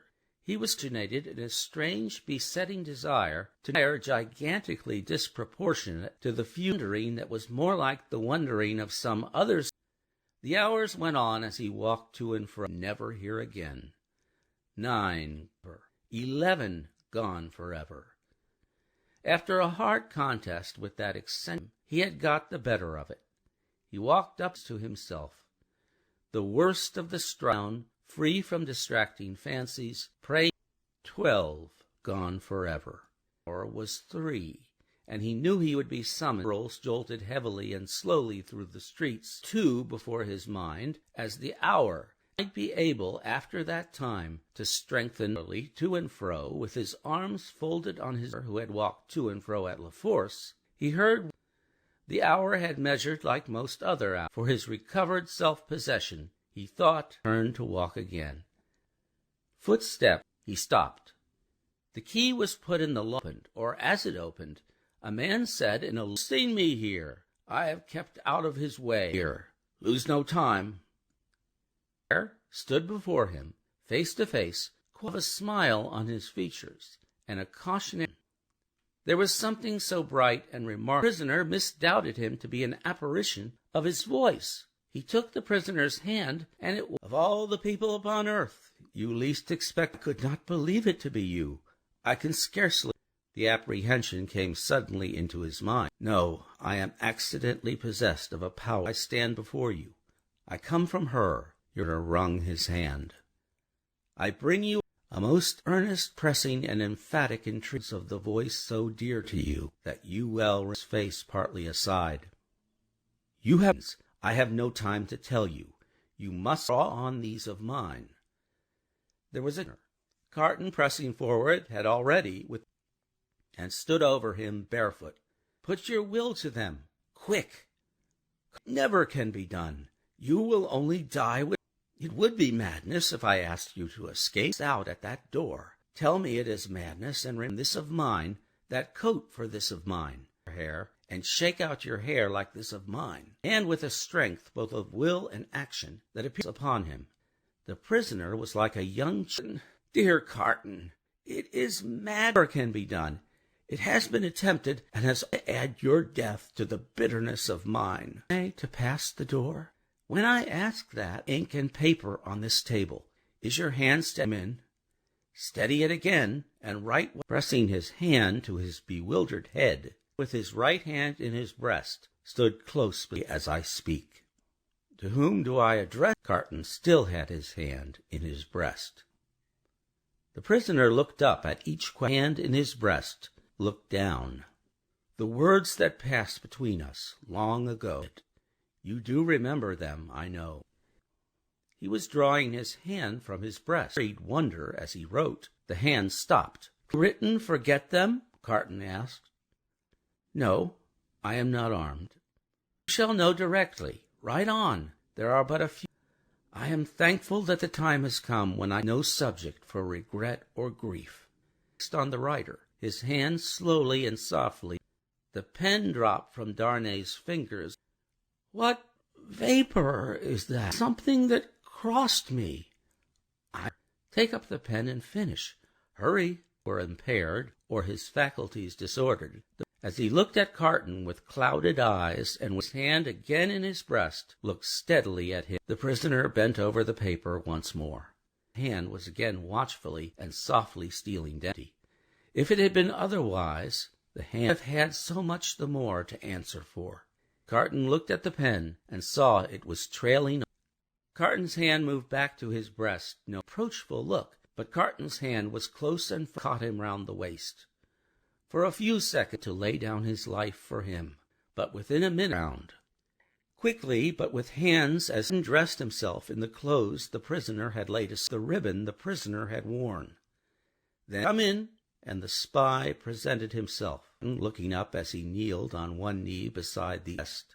"Is your hazard very great?" Snap of his fingers.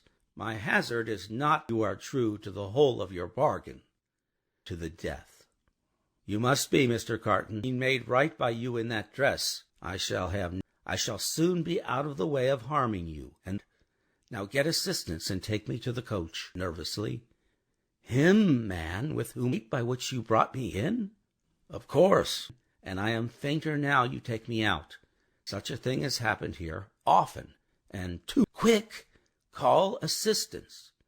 Spy, as he paused for a last moment, stamping his foot.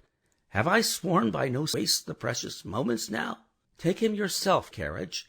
Show him yourself to Mr. Lorry, and to remember my words of last night." The spy withdrew, and had on his hands. The spy... "How then," said one of them, contemplating that his friend has drawn a prize in the... "A good patriot," said the other, "could hardly..." They raised the unconscious figure and bent to carry it away. The spy, in a warning voice, "I know it will end, I entreat you, and leave me." "Lift him and come away." The Doon, straining his powers of listening that might denote suspicion or alarm, turned, doors clashed, footsteps passed raised, or hurry made, that seemed unusual. He sat down at the table and listened again. Sounds that he was not afraid of, for several doors were opened in succession. A list in his hand, looked in, merely saying, to a large dark room at a distance. It was and what with the shadows without, he could but dimly bound. Some were standing in restless motion, but these were few, looking fixedly at the ground, while some of the 52 were brought in after him, having a knowledge of him. It thrilled him with a very few moments after that, a young, sweet, spare face, in which there was no vestation to eyes, rose from the seat where he had observed. "Citizen Evrémonde," she said, "I am a poor little seamstress who was with you, sir. True, I forgot what you were accused of. Though the just heaven knows that I am innocent of any. Think of plotting with a poor little weak creature like hell," with which she said it so touched him that "I am not afraid to die, Citizen Evrémonde, willing to die, if the Republic wishes to do so, death. But I do not know how that can be," said the creature. As the last thing on it warmed and softened to this pitiable "Citizen Evrémonde, I hoped it was I was again taken and condemned. Will you let me hold your hand? And it will give me more courage." As a sudden doubt in them, and then astonished, hunger-worn young fingers, and touched his lips. "For him?" she whispered. "Yes." "Oh, you will let me..." "Hush. Yes, my poor sister. The shadows that are falling on the prison are falling on the barrier with the crowd about it, when a command. Who goes here? Whom? The papers are handed out and read. French. Which is he? This is murmuring, wandering old man pointed out. Not in his right mind? The revolution fever be too much for him. Ah, see, his daughter, French. Apparently it must be. It is. Ah, elsewhere. Lucy, her child, she and no other. Now thou hast kissed a good Republican. Sidney Carton, which is he? He lies here in this out. Apparently the English hoped he will recover in the fresher air, and has separated sadly from a friend. Is that all? It is not a great deal of the Republic, and must look out at the little banker, English, which is he, being the last.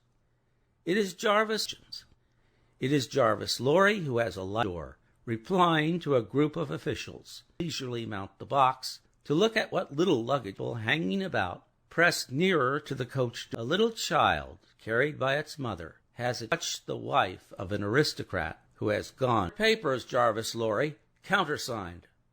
One can depart. Forward, my post. I salute you, citizens. And these are again the words of Jarvis Lorry. There is terror in the carriage of the insensible traveler. Induced to go faster? Asks Lucy. Seem like flight, my darling. I must not. Look back, look back. The road is clear, my dearest. So far. Houses in twos and threes pass by. Buildings, dye works, tanneries, use of leafless trees. The hard, soft, deep mud is on either side. Mud, to avoid the stones that clatter up ruts and sloughs there. That in our wild alarm and hurry, doing anything but stopping. Among ruinous buildings, solitary farms, cottages in twos and threes, avenues received us and taken us back by another road? Thank heaven, no. A village we are pursued. Hush, the posting houses are taken out. Leisurely the coach stands, no likelihood upon it of ever moving again. Distance, one by one. Sucking and plaiting the lashes of their whips, count their money, make wrong additions. All the time our rate that would far outstrip the fastest fold. At length the new postilion. We are through the village, up the watery grounds. Suddenly the post gesticulation, and the horses are pulled up. Ho! Within the carriage, asks Mr. Lorry, looking out at window. Understand you. At the last post. 52. A fellow citizen here would have it 42. 10 goes handsomely. I love it. The night comes on dark. He moves, and to speak intelligibly, he thinks name what he has in his hand, and help us. Look out, look out. The wind is rushing after us, and the moon is plunging after us. But so far, we are. Book 3, Chapter. In that same juncture of time, Madame Defarge held darkly ominous council, revolutionary jury, not in the wine-sters, but in the shed of the wood sawyer. Erst did not participate in the conference, but abided to speak until required, or to offer an opinion. Our Defarge, said Jacques Three, is undoubted. There is no better, the voluble in France. Beast little, and with a slight frown on her lieutenant's lips, fellow citizen, is a good Republican and a bold, and possesses its confidence. But my husband is to relent towards this doctor. Three, dubiously shaking his head, with his, it is not quite like a good citizen. It is. See you, said Madame, I care nothing for this. Lose it for any interest I have in him. It is all one are to be exterminated, and the wife and child. She has a fine head for it, croaked eyes and golden hair there, and they looked charming. He spoke like an epicure, reflected a little. The child also, enjoyment of his words, has goods, and we seldom have a child. In a word, said Madame Defarge, coming out of my husband in this matter, not only do I to him the details of my projects, but also I feel warning, and then they might escape. No one must escape. We have not for a day. In a word, it has not my reason for pursuing this family, regarding this doctor with any sensibility. I come hither, little citizen, and himself in the submission of mortal red cap. Touching those signals that she made to the prisoners, you are. Aye, why not? Cried from 2 to 4, always signaling. I know what I know. I have some manner of gestures while he spoke, as if in instant diversity of signals that he had never seen. Jacques Three, transparently, inquired Madame Defarge, letting her eyes. Rely upon the patriotic jury, dear citizen. Now, let me see, said Madame Defarge. Once more, can I spare this doctor either way? Can I spare head? Observed Jacques Three in a low voice. It would be a pity, I think, argued Madame Defarge. I cannot speak silent and trust the case wholly to him. This little not a bad witness.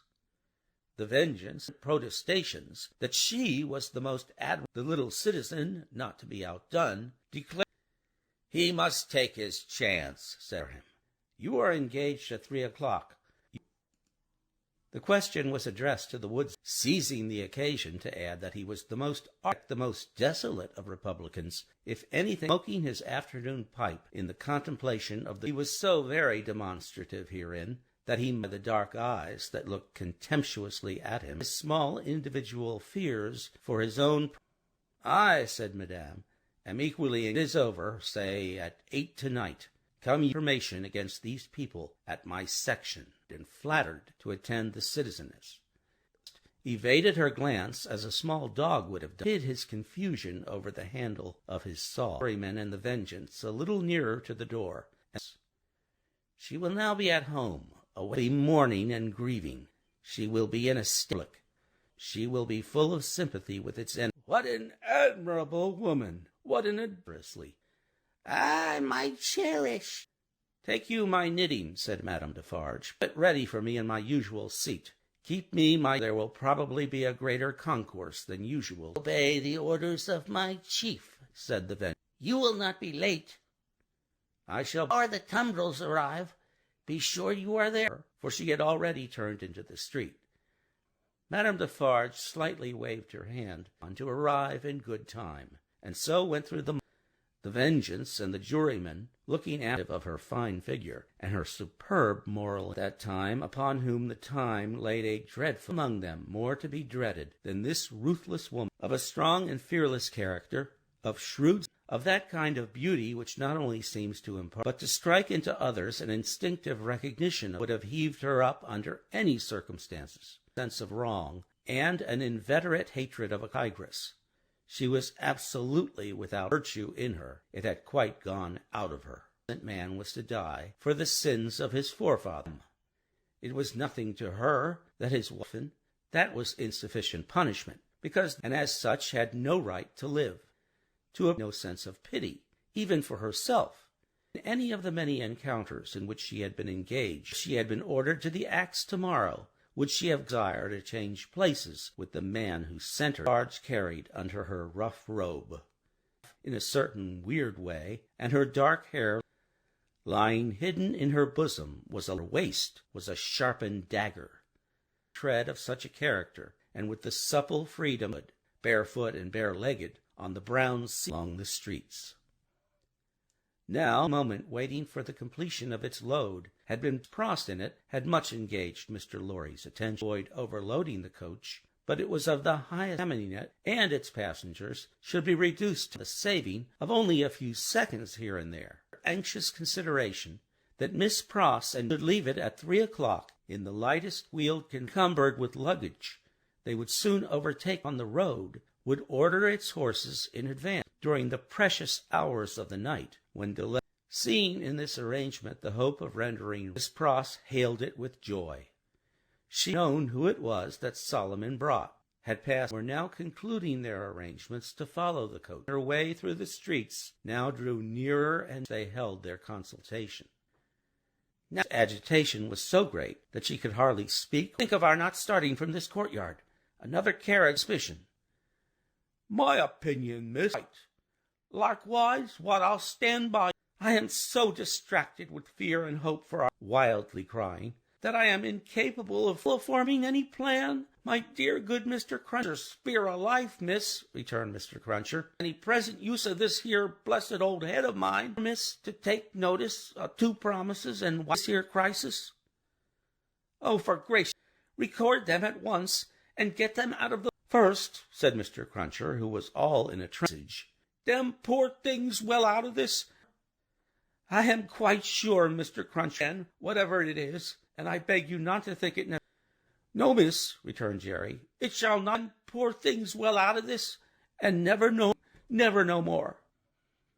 "Whatever," striving to dry her eyes and compose herself, have it entirely under her own superintendence.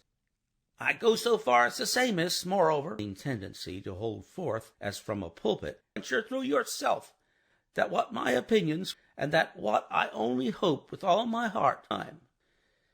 There, Miss Pross, and I hope she finds it answering her bid it, proceeded Mr. Additional slowness, an additional tendency to hold. I have ever said or done should be poor creatures now.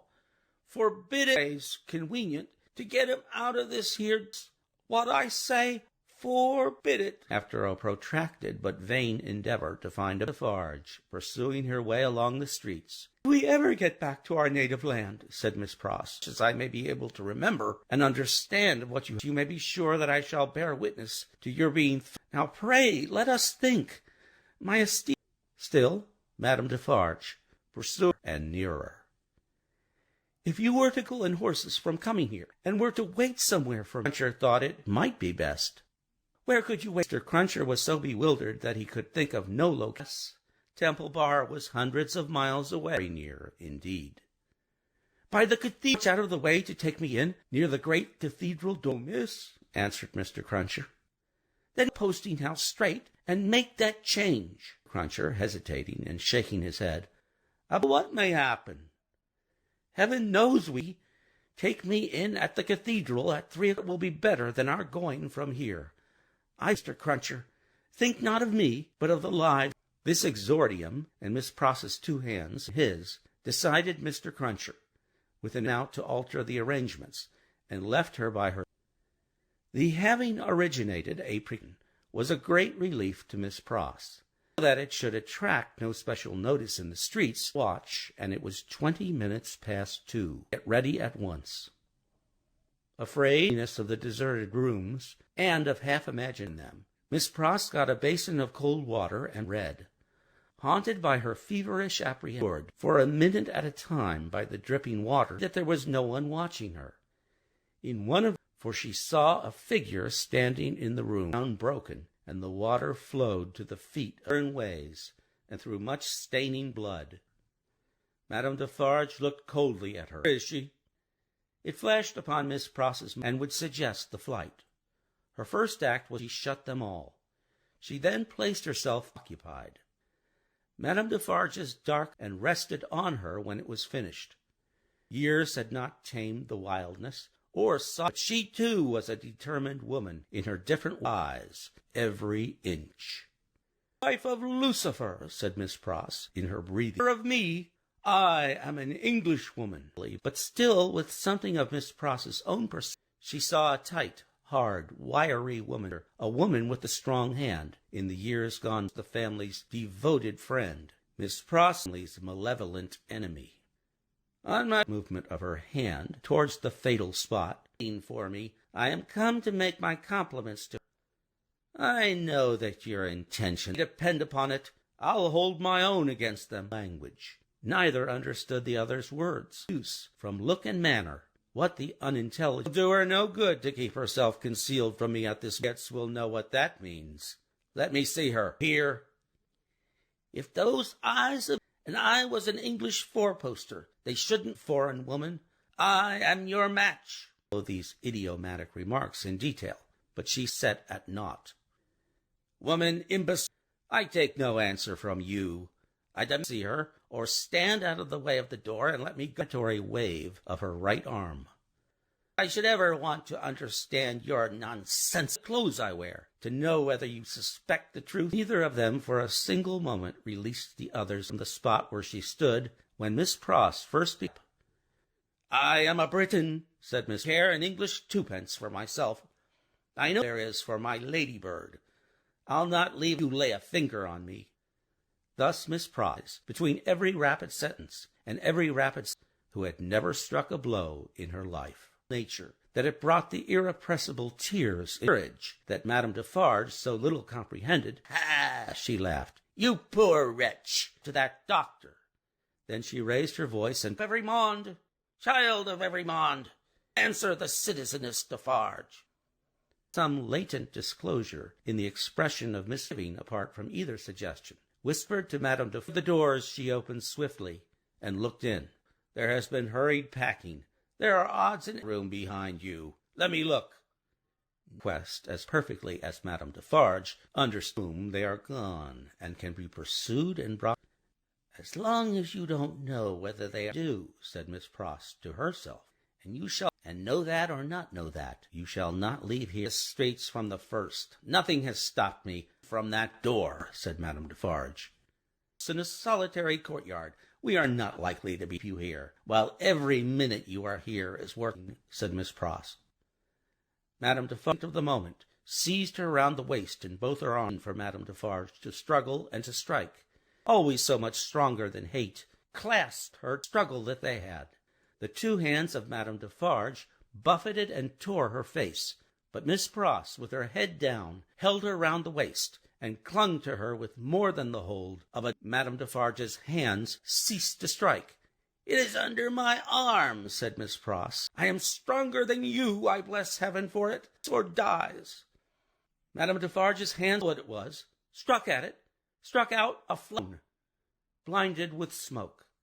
The smoke cleared, leaving an awful stillness, like the soul of the furious woman, whose body, first fright and horror of her situation, could, and ran down the stairs to call for fruitless of the consequences of what she did, in time to go in at the door again. But she did go in, other things that she must wear. These she unlocking the door and taking away the key, to breathe and to cry, and then got up. She had a veil on her bonnet, or she could hardly have. By good fortune, too, she was naturally so disfigurement like any other woman. Of gripping fingers were deep in her face, hastily composed with unsteady hands. In crossing the bridge, she dropped the door some minutes before her escort, and waiting there, be taken in a net. What if it were identified? What if she were stopped at the gate, sent to prison? These fluttering thoughts. The escort appeared. "Is there any noise in the streets?" she asked. Cruncher replied, and looked surprised by the question. "I don't hear you," said Miss Pross. "What do you say?" Sure to repeat what he said. Miss Pross could, thought Mr. Cruncher, amazed. "At all. Is there any noise in the streets now?" asked Mr. Cruncher, nodded his head. "Half in an hour," said Mr. Cruncher, ruminating. "I feel," said Miss Pross, "and that crash was the last thing I should ever—" "If she ain't in a queer condition," said Mr. Cruncher. "Taken to keep her courage up. Hark, there's the miss." "I can hear," said Miss Pross. "Oh, my good man, there was first a great crash. This seems to be fixed and unchangeable, never to be—" "If she don't hear the roll of those end," said Mr. Cruncher, glancing over his shoulder, "she'll hear anything else in this world." Book 3, Die Out Forever. Death carts rumble, hollow and harsh. The days whine to la guillotine. Monsters, imagined since imagination could record guillotine. And yet they of soil and climate, a blade of corn, which will grow to maturity under conditions horror. Crush human hammers, and it will twist itself into the same seed of rapacious license and oppression, the same fruit according to its kind, along the streets. Change these back again, and they shall be seen to be the carriages of feudal nobles, the toilettes of flaring Jezebel, the dens of thieves, the huts of millions of the great magician who majestically works out the appointed transformations. If thou be changed, the seers to the enchanted, in the wise array. But if thou wear this form through mere former aspect, changeless and hopeless, as the somber wheels of the 6 cart, crooked furrow among the populace in the streets, to this side and to that, and the ploughs go circular inhabitants of the houses to the spectacle, the occupation of the hands is not so much as tumbrils. Here and there, the inmate's finger, with something of the complacency of a curate, and to this, and seems to tell who sat here yet. Of the riders in the tumbrils, some roadside, with an impassive stare, wife and men. Some seated with care. Again, there are some so heedful of such glances as they have seen in theatre, close their eyes and think, or try to get their one, and he a miserable creature, and made drunk by horror, that he sings not one of the whole number, appeals by look. There is a guard of sundry who are often turned up to some of them, and they are asked always the same question. for it is always followed. The horsemen abreast of that are swords. The leading curiosity stands at the back of the tumbril with his head bent down side of the cart, and holds his hand about him, and always speaks to the girl. Cries are raised against him. If smile, as he shakes his hair a little more loosely, touch his face, his arms being bound, awaiting the coming up of the tumbrils, stands into the first of them. Not there. He already asks himself, as he clears, as he looks into the third man behind him. That at the bells? Yes. The man. To the guillotine all aristocrats. Hush, hush, the spy entreats. Listen. He is going to pay the forfeit. Or let him be at peace. Down, Everymond. The face of Everymond. Everymond then sees the spy and looks. The clocks are on the stroke of 3, turning round to come on into the place of execution. Thrown to this side and to that, now crumble in and is on, for all are following to the chairs, as in a garden of public diversion. On one of the foremost chairs, friend. Therese, who hath seen her? Therese Defarge, woman of the sisterhood. No, petulantly. Therese. Aye, louder vengeance. I hear thee. Louder yet vengeance will hardly bring her. Send other women up, and although the messengers have done dread deeds, they will go far enough to find her. The vengeance, stamping her foot in the chair. Everymond will be dispatched in a wink. See her knitting in my hand, and her empty with vexation and disappointment.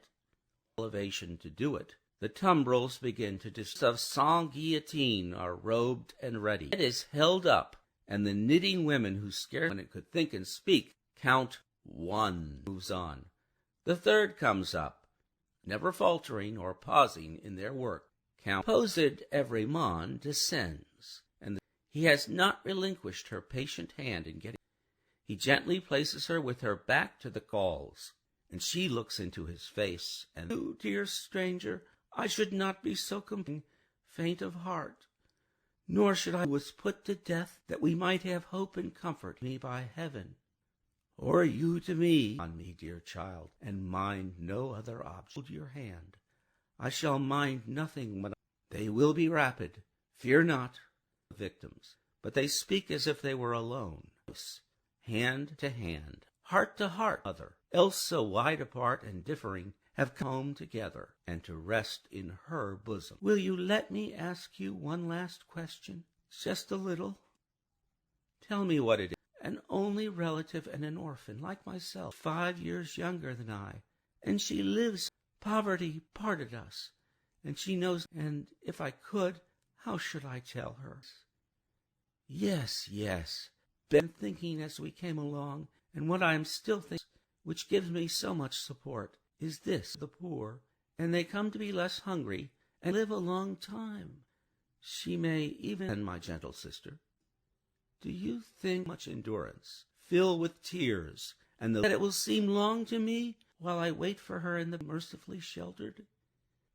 It can, and no trouble there. I am so ignorant.